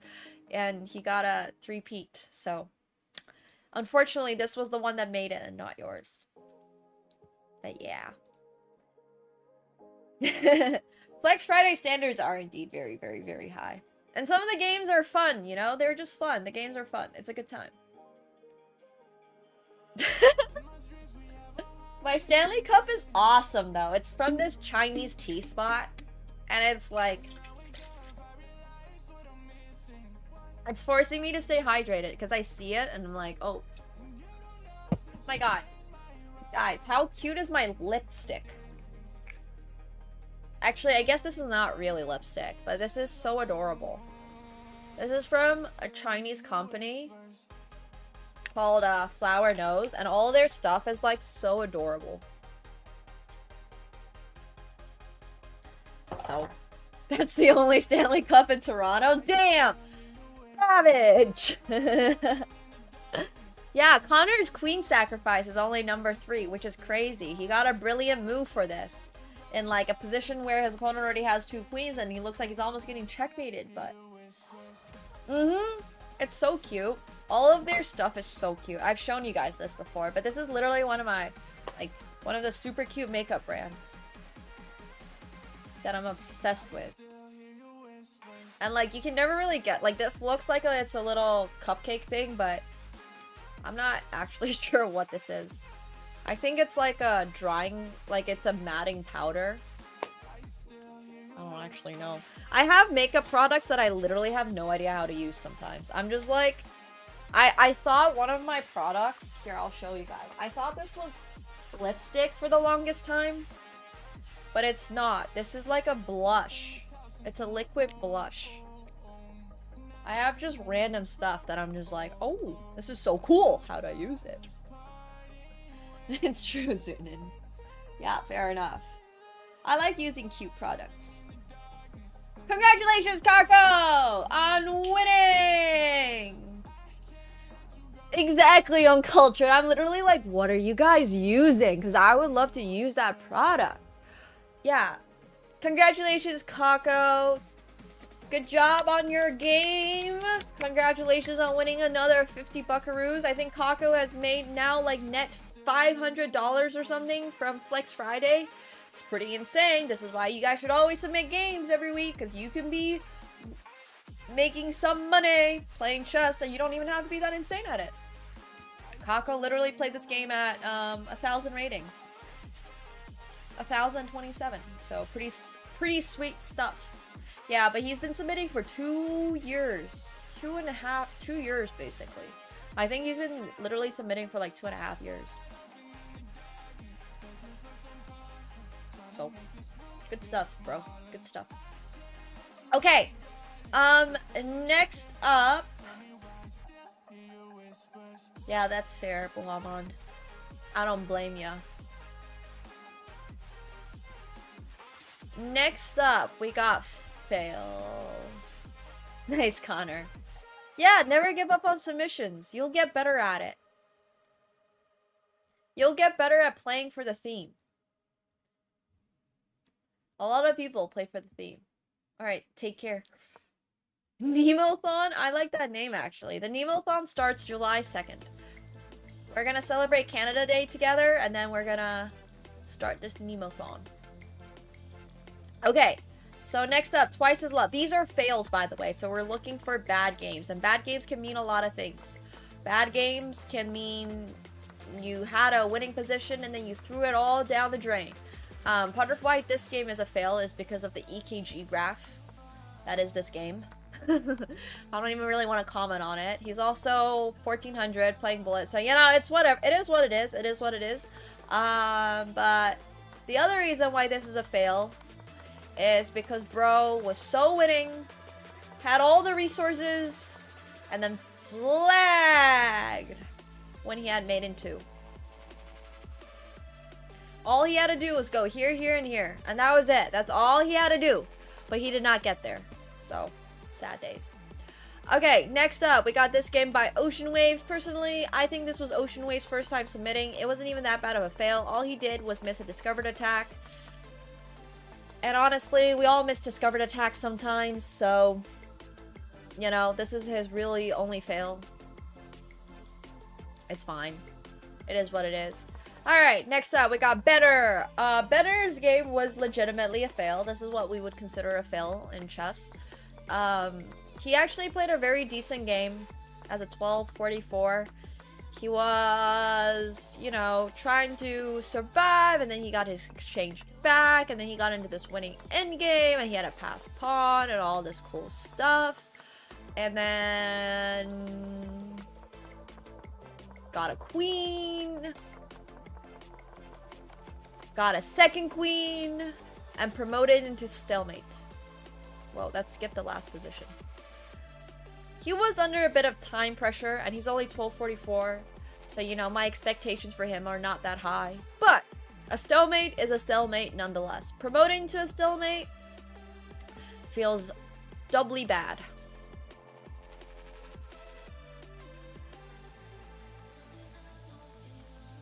Alright. Last but not least, we got Hema. Hema's games are always a fail, but this game was more of a fail than normal. Yeah, promoting into a rook would have solved the issue, but I don't think he was thinking about that. But that is okay. This game was more of a fail this time. Because first of all, he had a free queen. Instead of going for this check, like, just take the free queen next time, you know? When your opponent gives you free material, you just want to take it. You just want free material.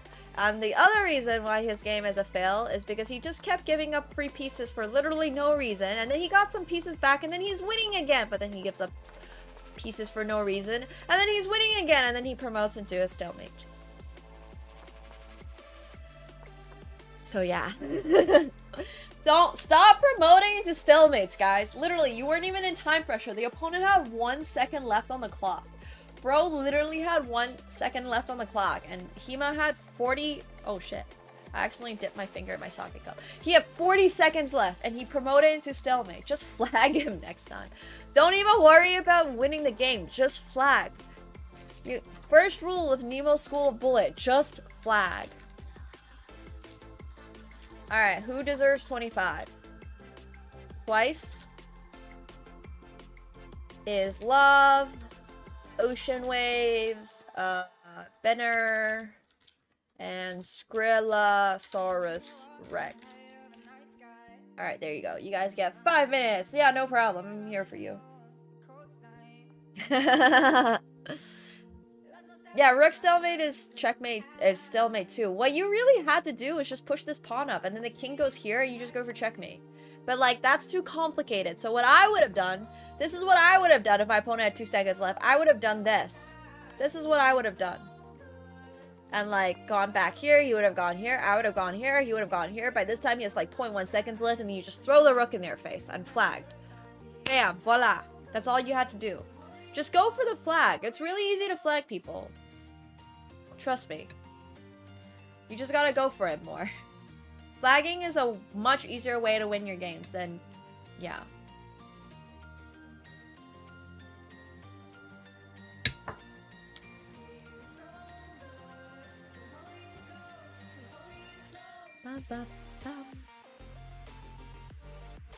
Throw the rook in their face. Exactly.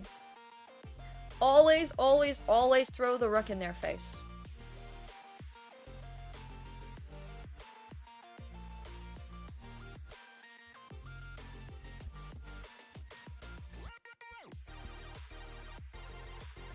Throw that rook at them.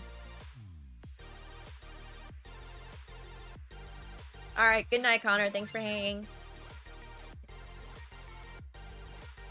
Yeah, over the board. Chuck it. You get bonus points if you throw it hard enough, they end up in the hospital.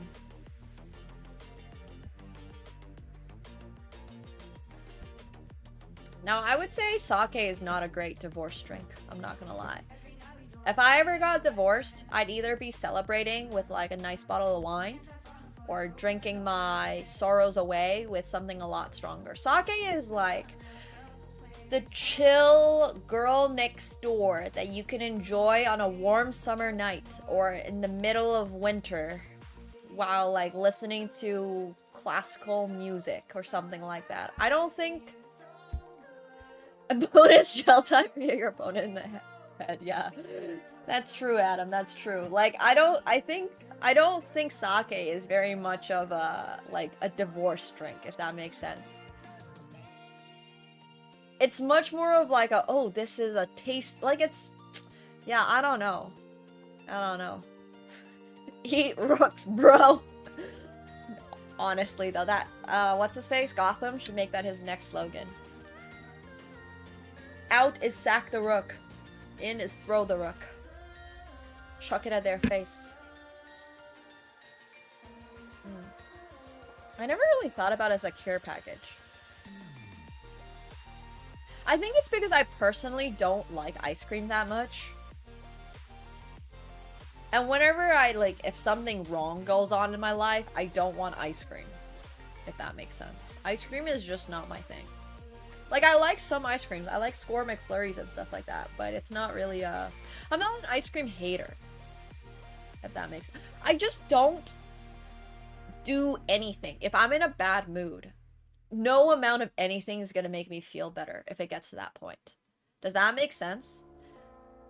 So I usually just lock myself in my room and, like, don't talk to anyone, don't say hi to anyone, and, like, just don't do anything for, like, a day. That's more what I do. That's my, like, type of coping. Thanks, Scottish Chess Fan, for the prime. Welcome to Pool Party. Thank you, thank you. If I'm, like, truly sad, I just don't want to see or hear from anybody. Like, I don't want to eat. I don't want to drink. Like, I mean, I don't want to drink alcohol. Like, if I'm really that upset. If I'm only, like, 50% upset, I'll, like, have some alcohol, whatever, and, like, you know, maybe order some food. But, like, I'm not truly upset. If I am capable of doing something, I'm not truly that upset. Like, when I'm really... I just don't want to interact with the world. Yeah. Anyways. Exactly, Hema. I don't love ice cream. I know, my mom loved ice cream. I don't. Alright. It's right between Hema and Twice. Oh, 12 for Hema.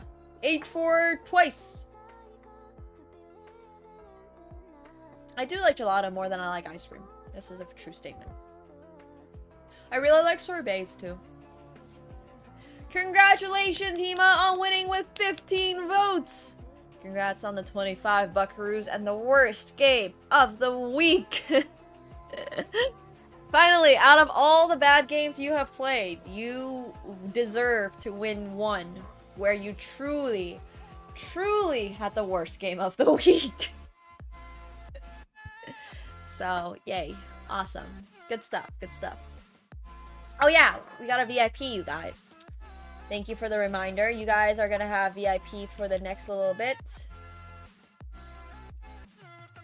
Oh, wow. That's a lot of people to un-VIP. Thank you for the reminder.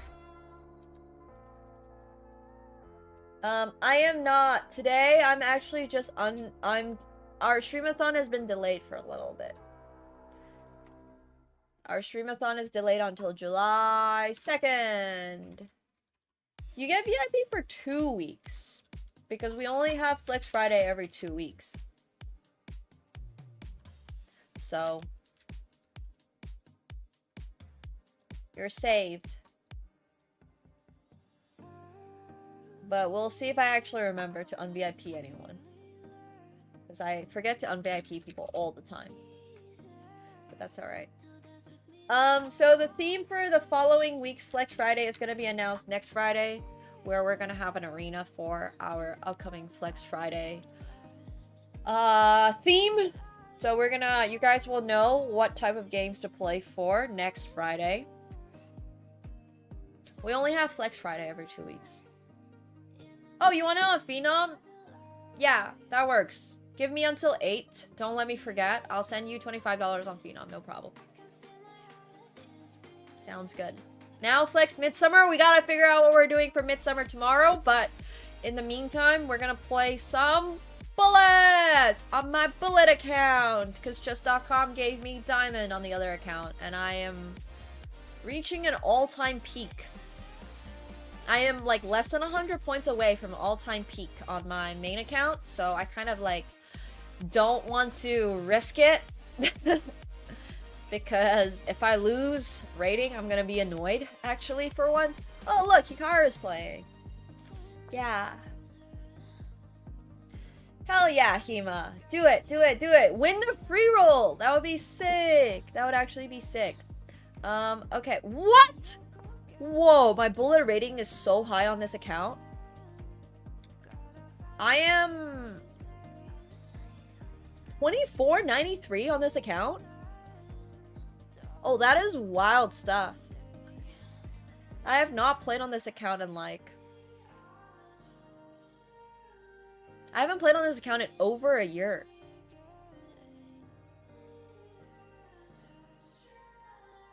I haven't played on this account in over a year? Oh my gosh. Okay, that is crazy. Alright, yeah, the Marvel thing is over. It is, sadly. That's wild. Okay, cool. This is not a speedrun account, by the way, so... somebody needs to change this. Your points lost on this account will not be refunded. I don't know, chess.com probably just hasn't changed that yet. But that's okay, no worries, no worries. Kinda cool. So I'm a lot higher rated on this account than I expected to be.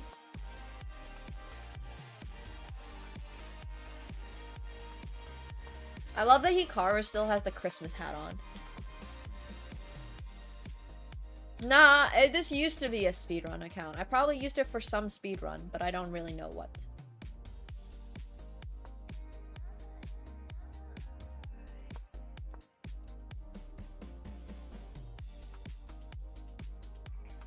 Which Christmas is it even from? I love it. I love that. That's great.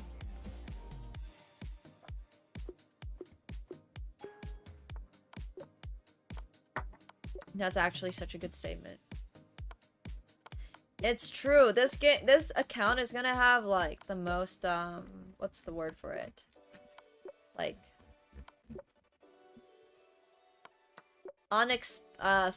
biggest swings. This account's gonna have massive swings for rating. Oh my gosh, my clicking is really bad today. Good thing I'm playing on my alt account. I might lose like literally 100 points.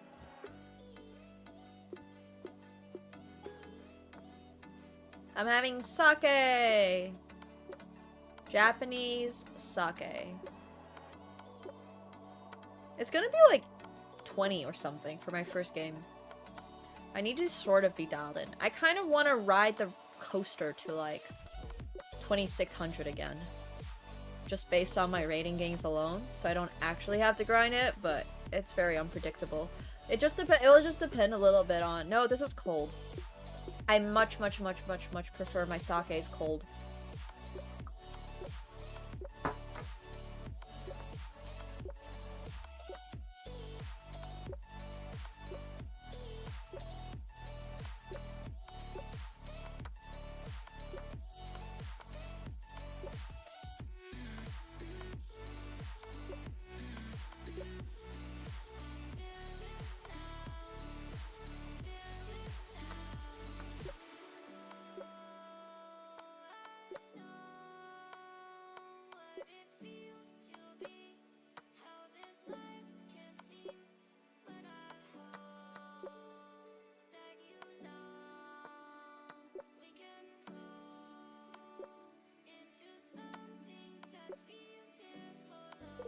it was Rick to C8.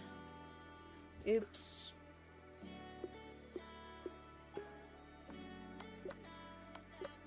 Oops.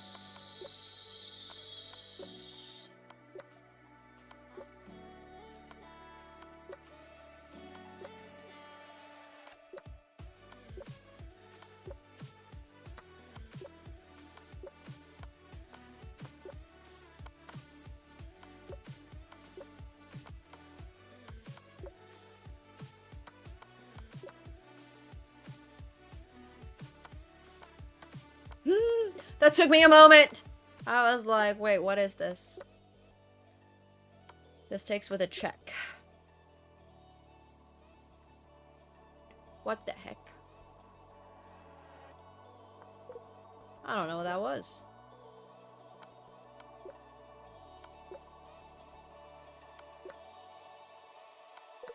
No. Oh, here's a classic smother mate. We like our smothered mates. It's probably the yellow shirt. No, doesn't it just make everything brighter? Oh, it's also daytime. I have natural lighting in the room.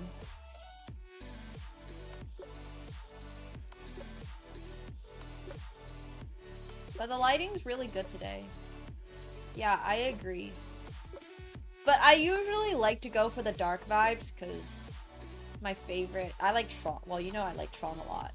That's usually the vibe I'm going for. But it's sometimes good to be summery and bright, even though that's not how I feel on the inside. Thanks. I was filming a bunch of videos today. So we actually did make up for once. Gerbs is bright and clear.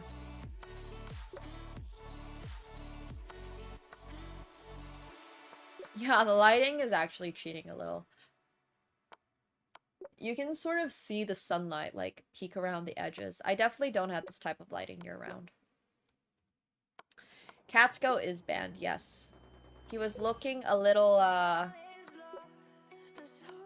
rowdy, so I banned him. Pre-move the ban. But it's okay, he's a cutie.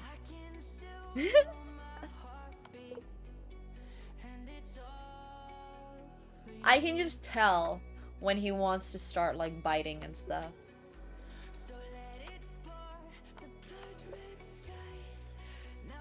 Tomorrow is actually gonna be tomorrow is going to be a sun worship day. Tomorrow we're literally worshiping the sun.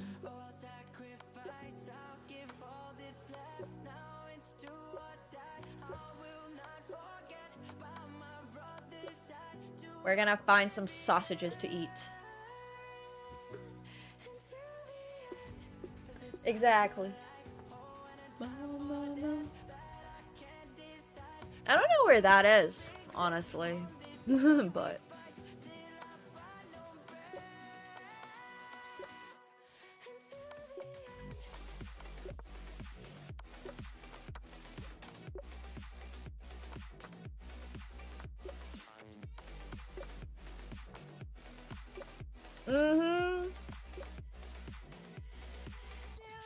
I would try to find out where I can find some real fireplaces.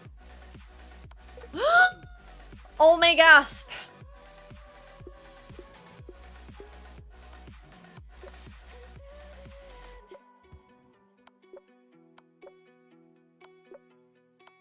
Maybe we'll go vintage shopping. That would be fun. Oh, what the hell? What did I click? That's so sad. That is so sad. I was trying to book a trip to Iceland.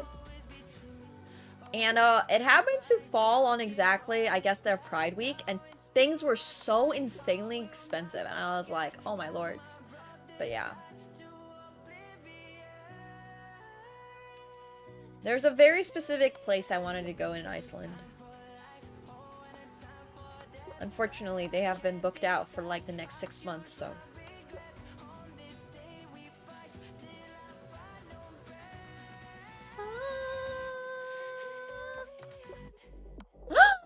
Could have taken that horsey. Oops. It's alright. See, the reason why I'm not Hikaru is because after puzzle 20, I do struggle a little bit with the tactics. I shouldn't, because these are super easy, but I do.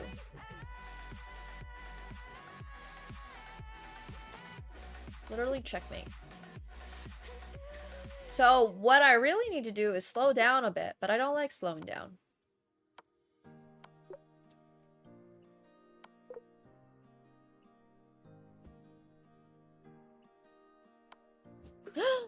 It's fine. 31 is fine. Alright.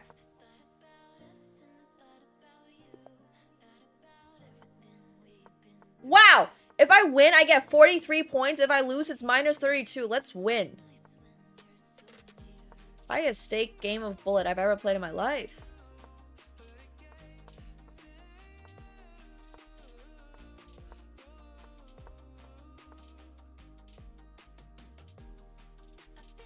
Ah! No! Do you see that instant minus 32? It's so sad. Ugh. I literally just blundered. The pressure.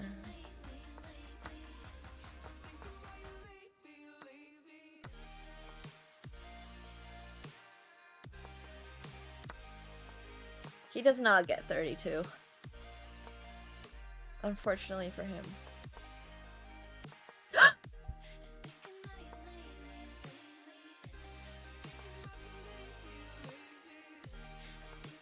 It's fine.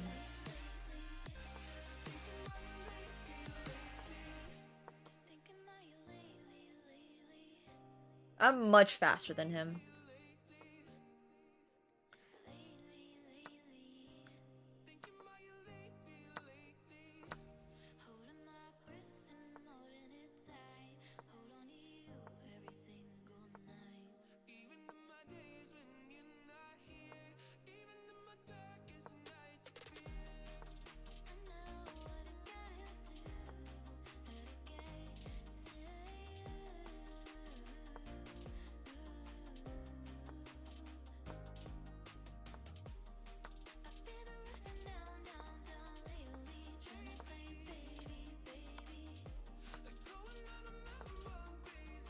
I'm much faster than this dude. I just need to not get checkmated.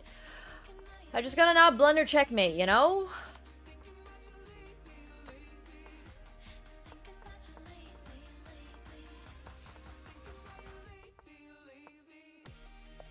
Alright, easy win, easy win. We're getting some rating back. It's fine. I got 27 points back for that game. This is like high stakes, bro.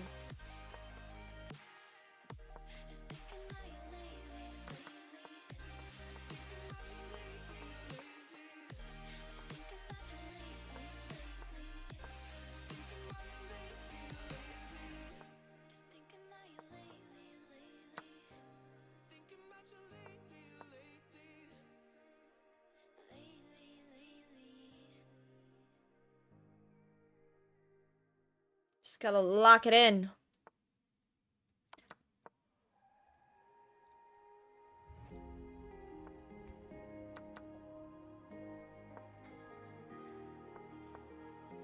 Oh, that's not a free pawn. Let's not take it.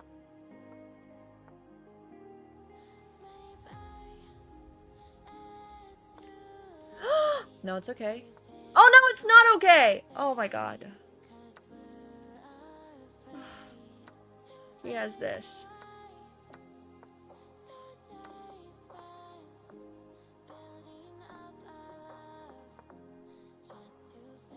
It's alright, I'm much faster.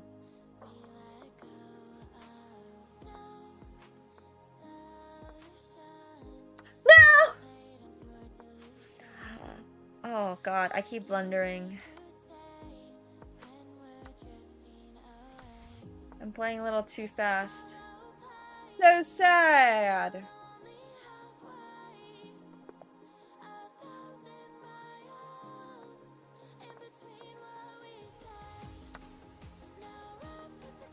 That's so sad.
Alright, at least I'm faster than this guy.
If he has knight b4, I have king a3 and everything is fine.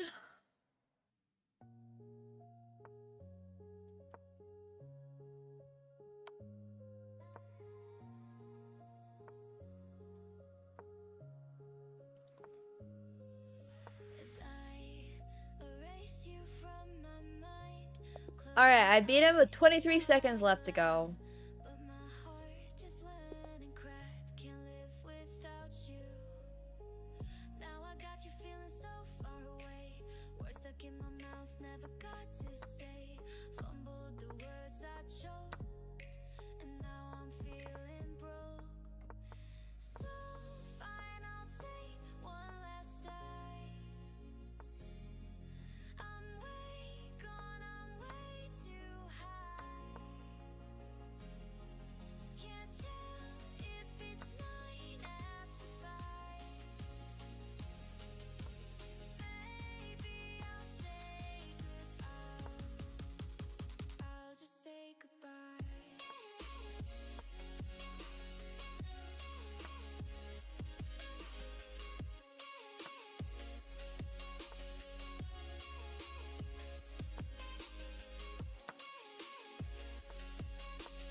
That's alright, I'm still much faster.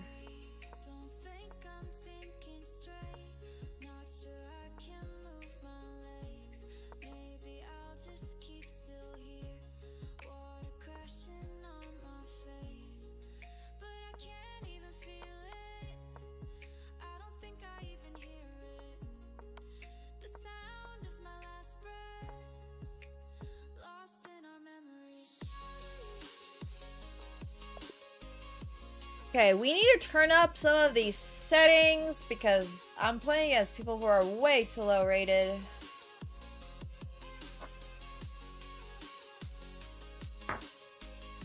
Like way too much.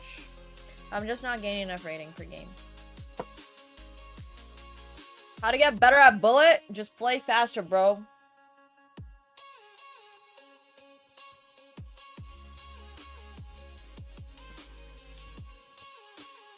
I'm not joking.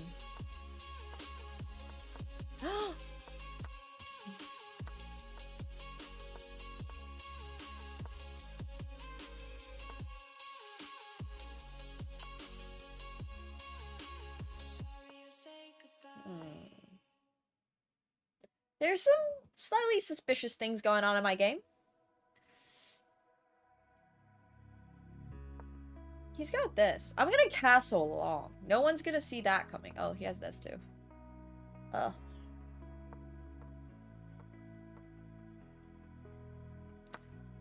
Yeah, just play fast and don't blunder. Don't be like me in this game. I messed up so badly here. It's not good.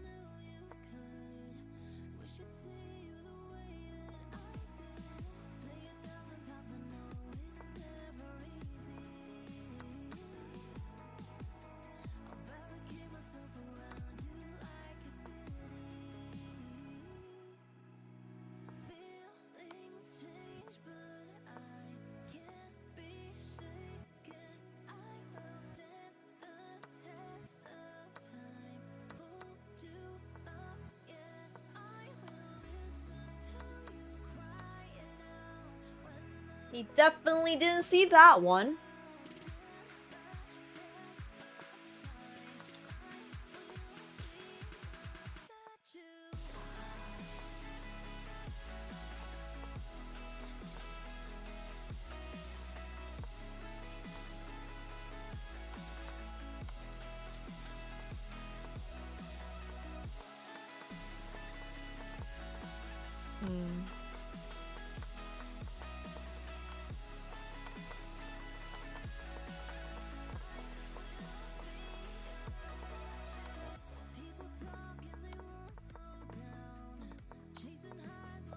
Whatever, a draw is a draw. I lose a point, but...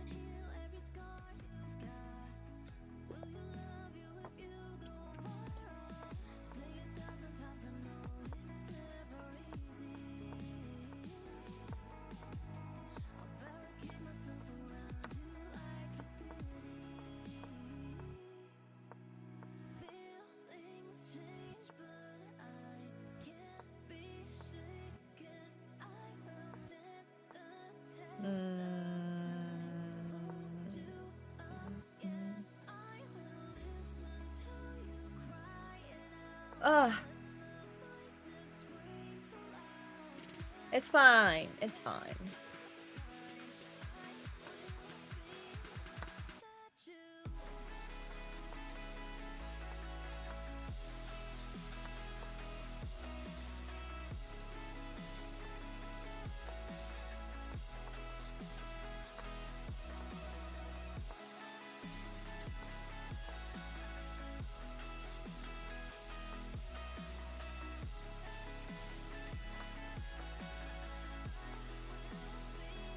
Oops.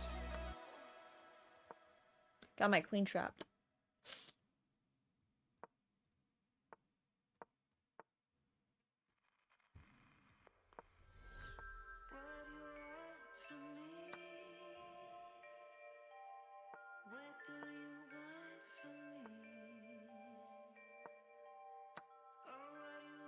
Huh? That's not good. That's not good. Man, my rating adjusted so fast, like it literally already auto-adjusted.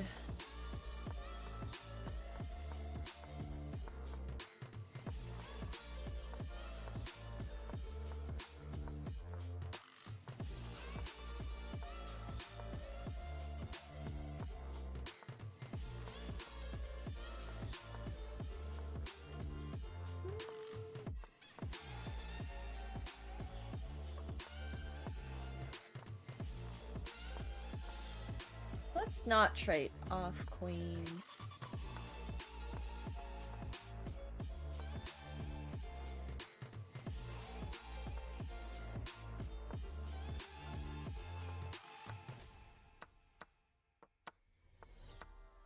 Yoink!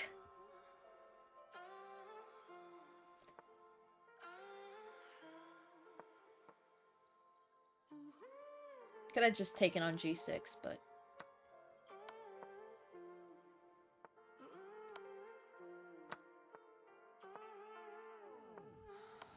I would definitely say if you're low rated enough, nothing's gonna give you bad habits because you don't have anything good to start with. So I just wouldn't worry that much.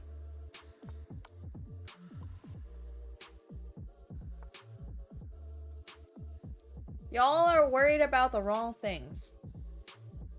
It's true. It's...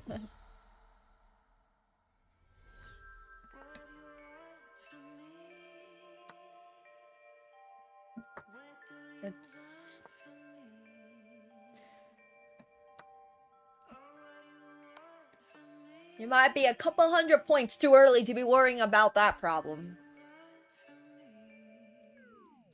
I asked chess.com for Bullet because I saw nobody was using it, so. It was assigned to someone, but they hadn't been logged in for like 10 years. Probably forgot they even owned it.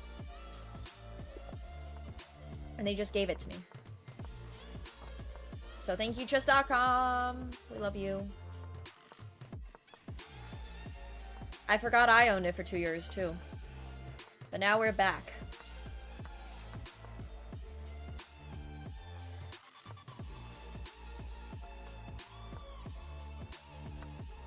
I've had it for 2 years. I literally have just forgotten to use it. But thank you.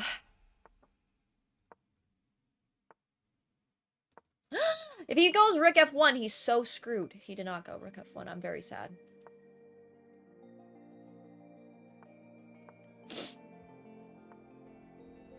Watch this, guys. If he takes with a queen, I have Rook F1, followed by Rook F1 into checkmate.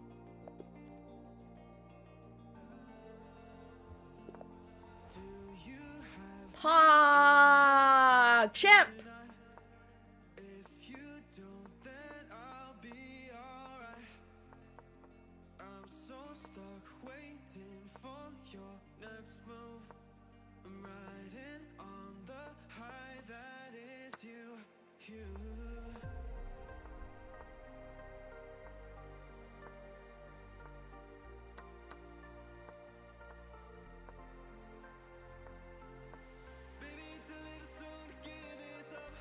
I, for once, am just simply not reading chat every single time I play. Usually, most of my brain power is spent on reading chat. But not today. He had a free bishop, but he didn't take it. Instead of glancing at chat every single second, I'm only glancing at chat like 10 times during a game, you know? Usually the only thing I'm looking at during a game of chess is chat. But today, I am focused on flagging, because I want some rating. Yeah, it's like half focus mode, I guess. I could have used my queen first. We're gonna use our queen now and hope he just doesn't notice.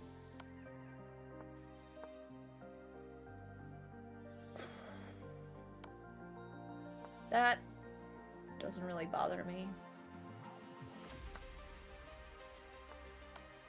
Rimbid, you're too nice to be toxic.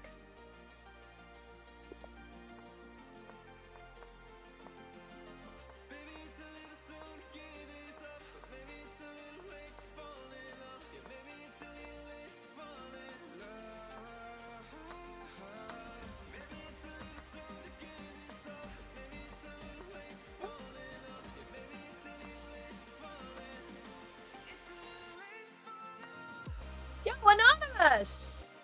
What the hell? Thank you so much for the 100 potatoes. Yo, I seriously appreciate that. Thank you so much. Thank you, thank you. That's crazy support. That is so much potato money. Thank you very much, sir.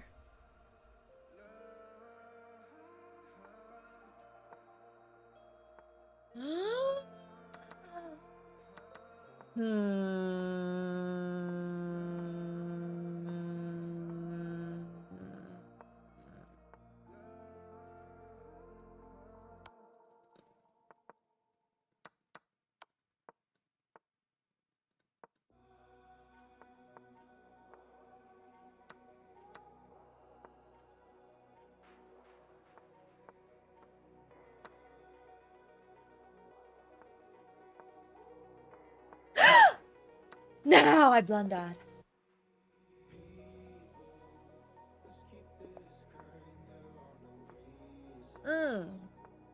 Flagging would have been a great name too. I didn't think about it. I just like the name Bullet because, you know, Bullet.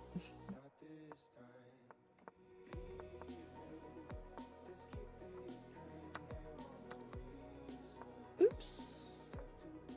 It wasn't even a misclick. I don't even really know what I was trying to do. That was more of a brain fart.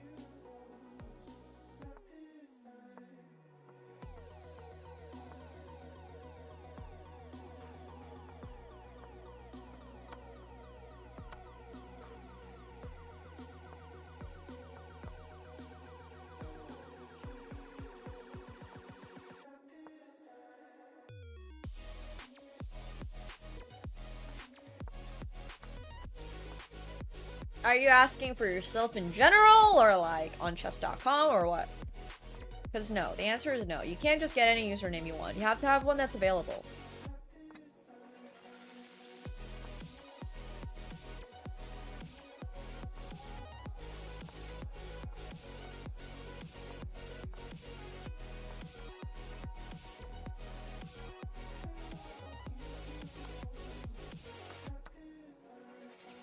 I saw this, you know?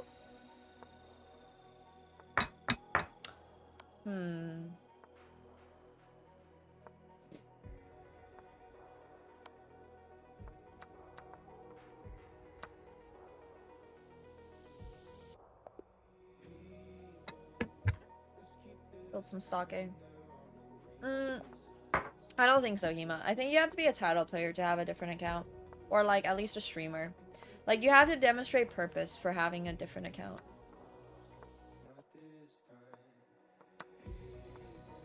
Also, I don't know why you would want a different account, you know? What's the point of having 2 different accounts in 400? Like, is one not enough for you?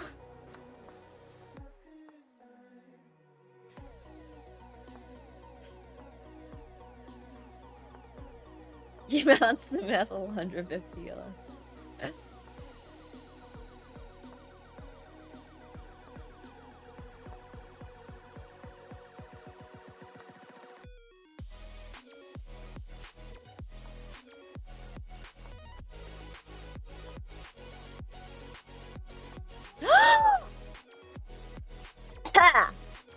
He had this.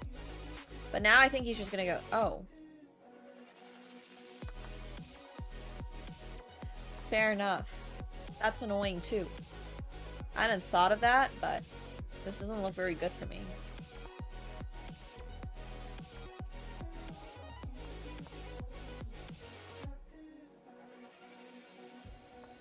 It's okay. I know we are going for speed today, not skill. Now he should play this.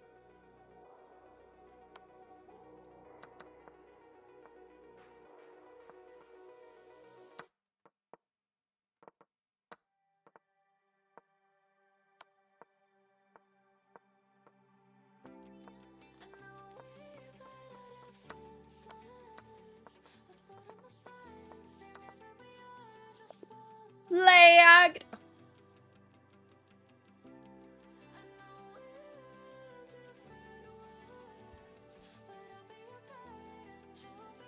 Was there? I don't know. I don't really care if I had anything winning. Like I said, the only goal we got today, guys, your misunderstanding, is to flag them.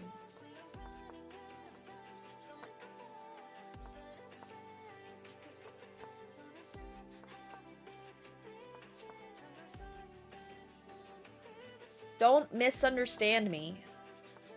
We're not going for any other goal.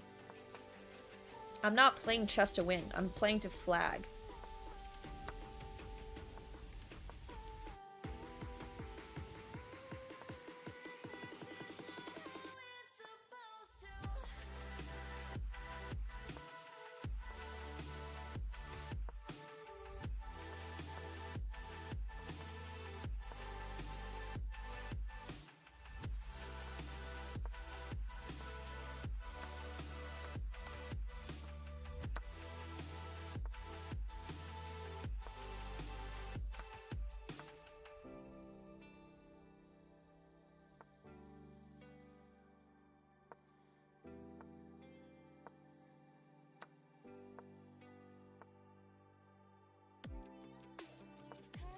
I see what you're trying to do there, sir.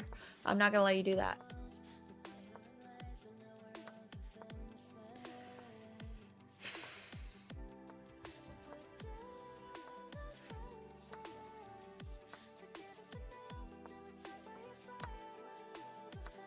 Tactics.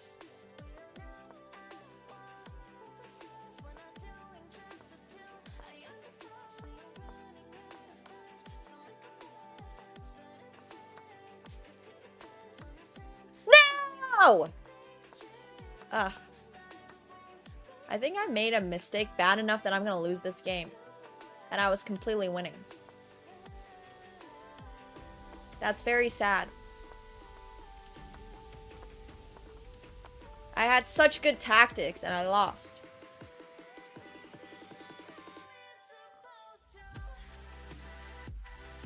The mistake was definitely not playing faster. Exactly.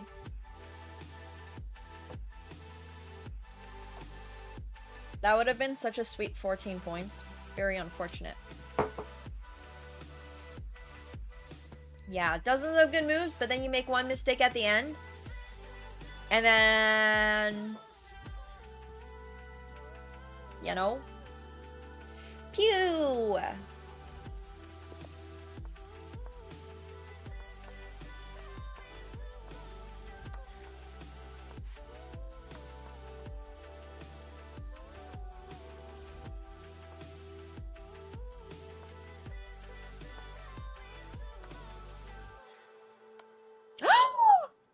Oh my gosh! That's so tricky. Unfortunate.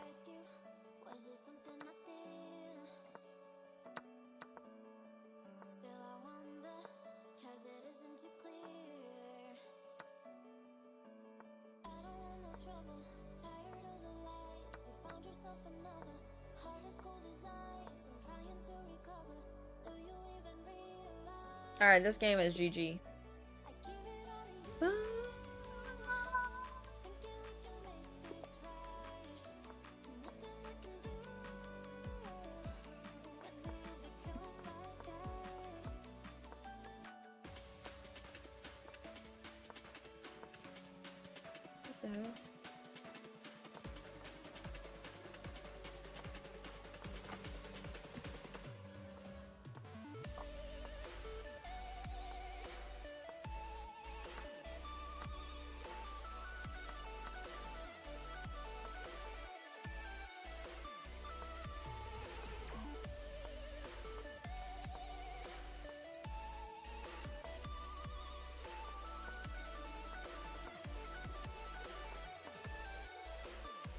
I see what you're trying to do, sir.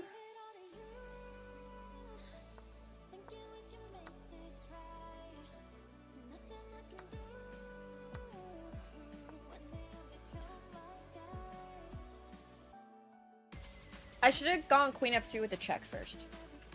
FYI.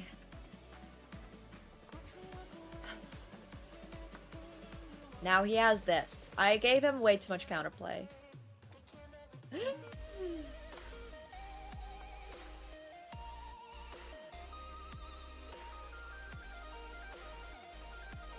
I can't even figure out a way out of this.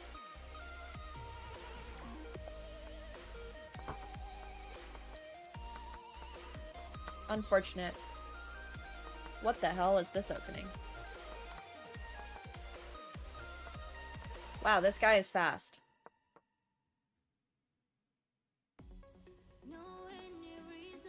Thank you, Witch Bunny, for the prime. Appreciate it. Thank you. Welcome to the pool party.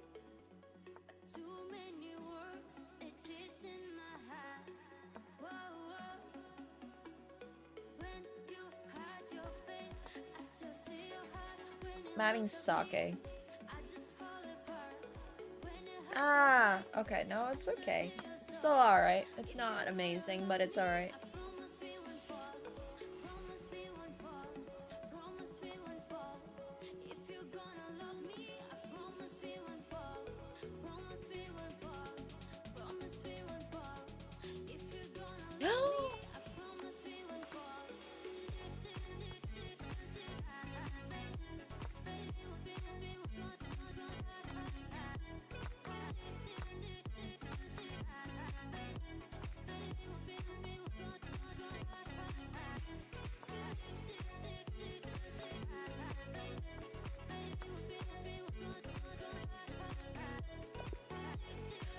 At least it wasn't a problem.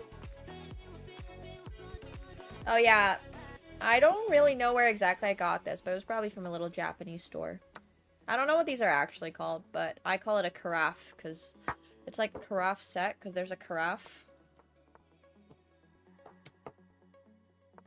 And then there's this little cup that goes along with it.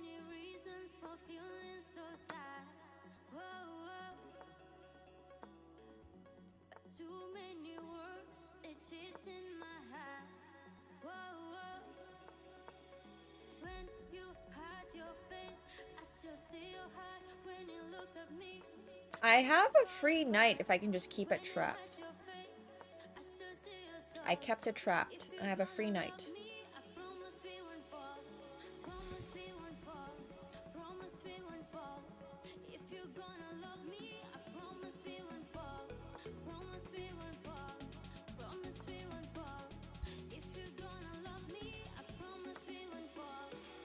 Oh!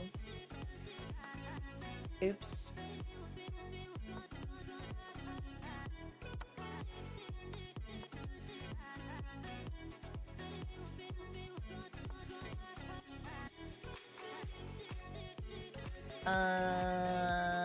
That's not very good.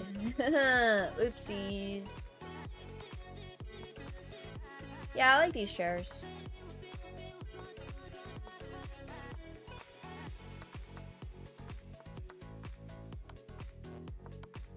Happens.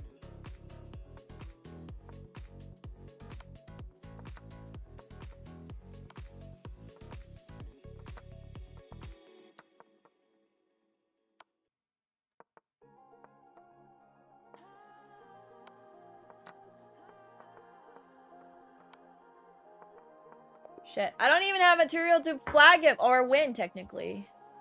I have no idea where I got these cups from. I'm sorry. It's probably like a little Japanese shop. So.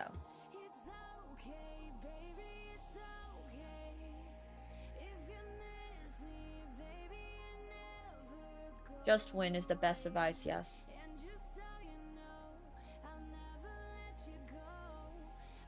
It's Razor. Thank you, Razor.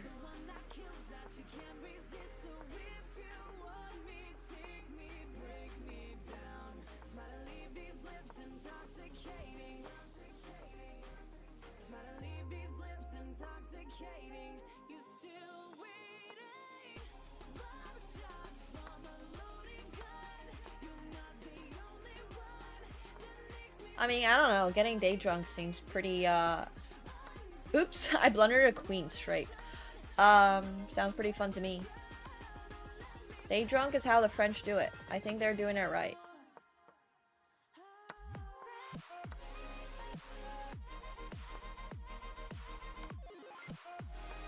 Yeah, I just blundered a whole queen because I pre-moved in my head h takes g6, but I didn't actually play it. Instead, in my head, it just went the wrong way. So, sometimes that happens.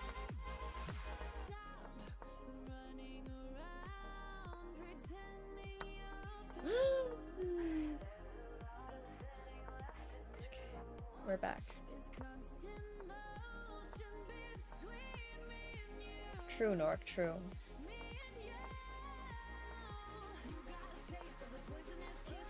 The earliest wine tasting I've ever done was at 10 a.m. It's also one of the best tastings I've ever done, so it was very worth.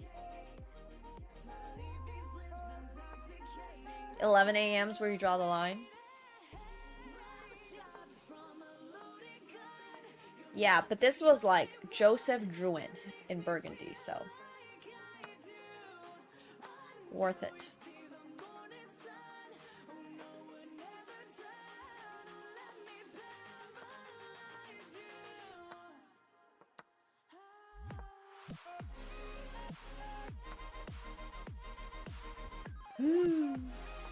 Fair enough.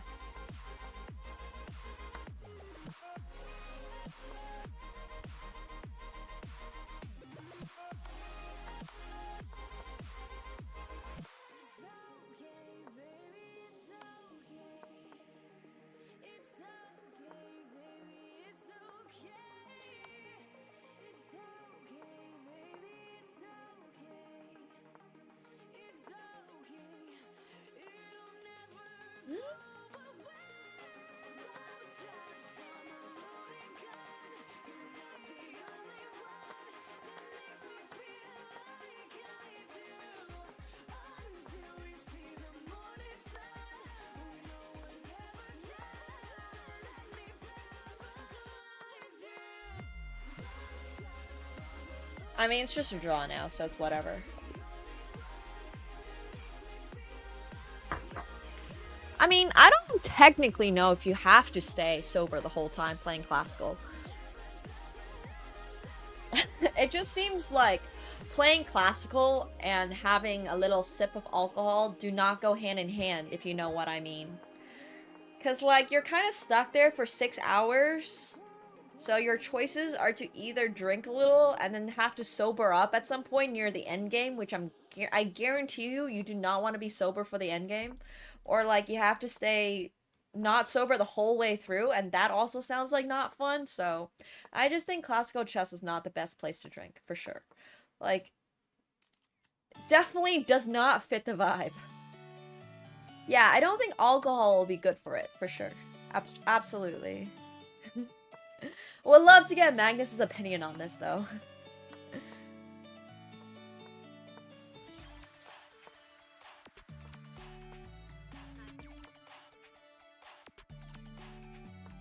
Yeah, invalid! I mean, only if you want to, of course. Obviously.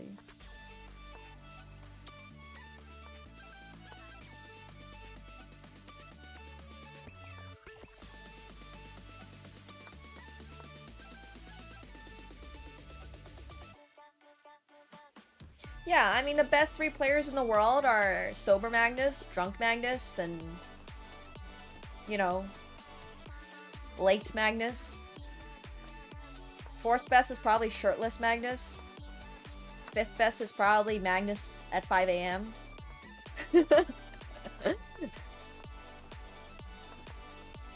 I think, like, the 6th best player is maybe, like, not going to be Magnus, but Drunk Magnus is probably 2nd best, right after Sober Magnus.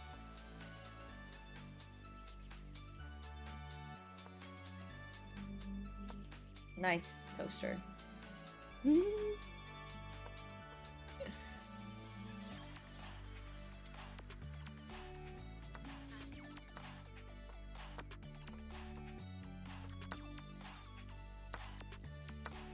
Yeah! Congratulations on your move.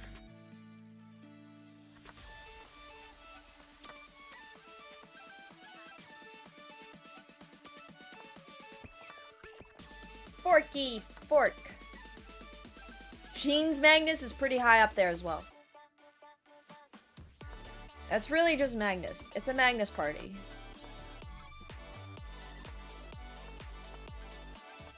They say when you get married, you're supposed to drop like 50 rating points, and when you have a kid, you're supposed to drop like 100 rating points, so we'll see if that applies to Magnus, but so far, it's not looking the case, which is pretty impressive.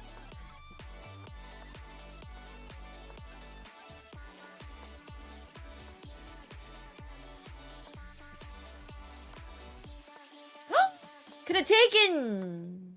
I'm gonna take now.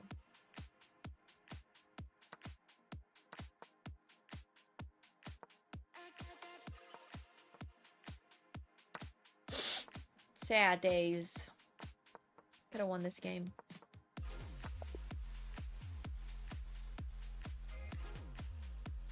Yeah, it doesn't seem like that much, but 50 points at 2,700 or 2,800 is a lot of points.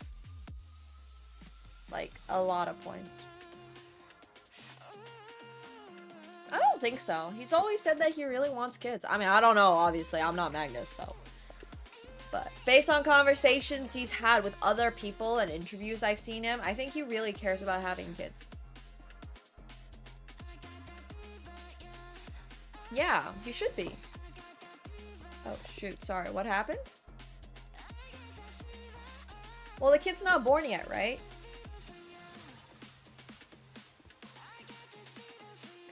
I'm pretty sure it's not born yet. Could be wrong.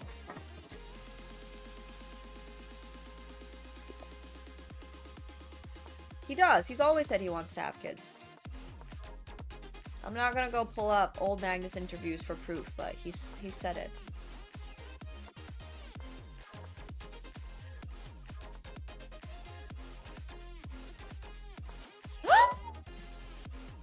Sorry.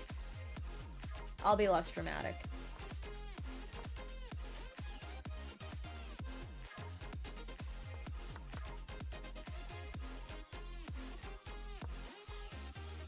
No, there's never been a case of a wife improving your rating. To be a good chess player, you kind of gotta know life it.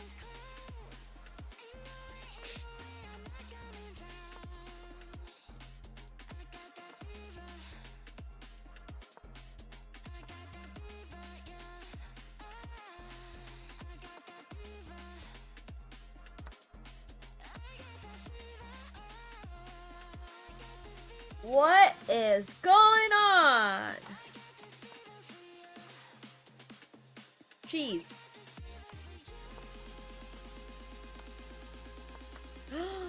Oh my gasp.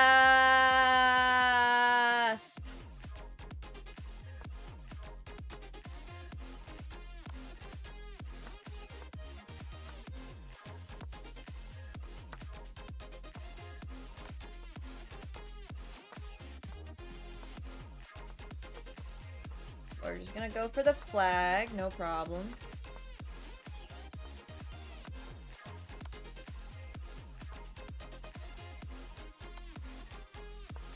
No! Oh! Wait a second. Wait a second. I could flag this still. No! I flagged it, but it was only a draw.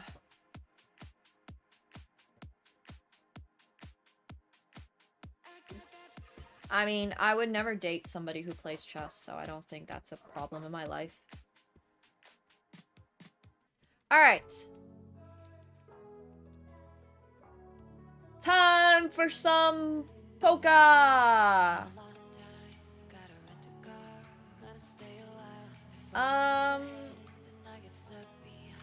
I'm a really big fan of keeping my personal life and my work life separate.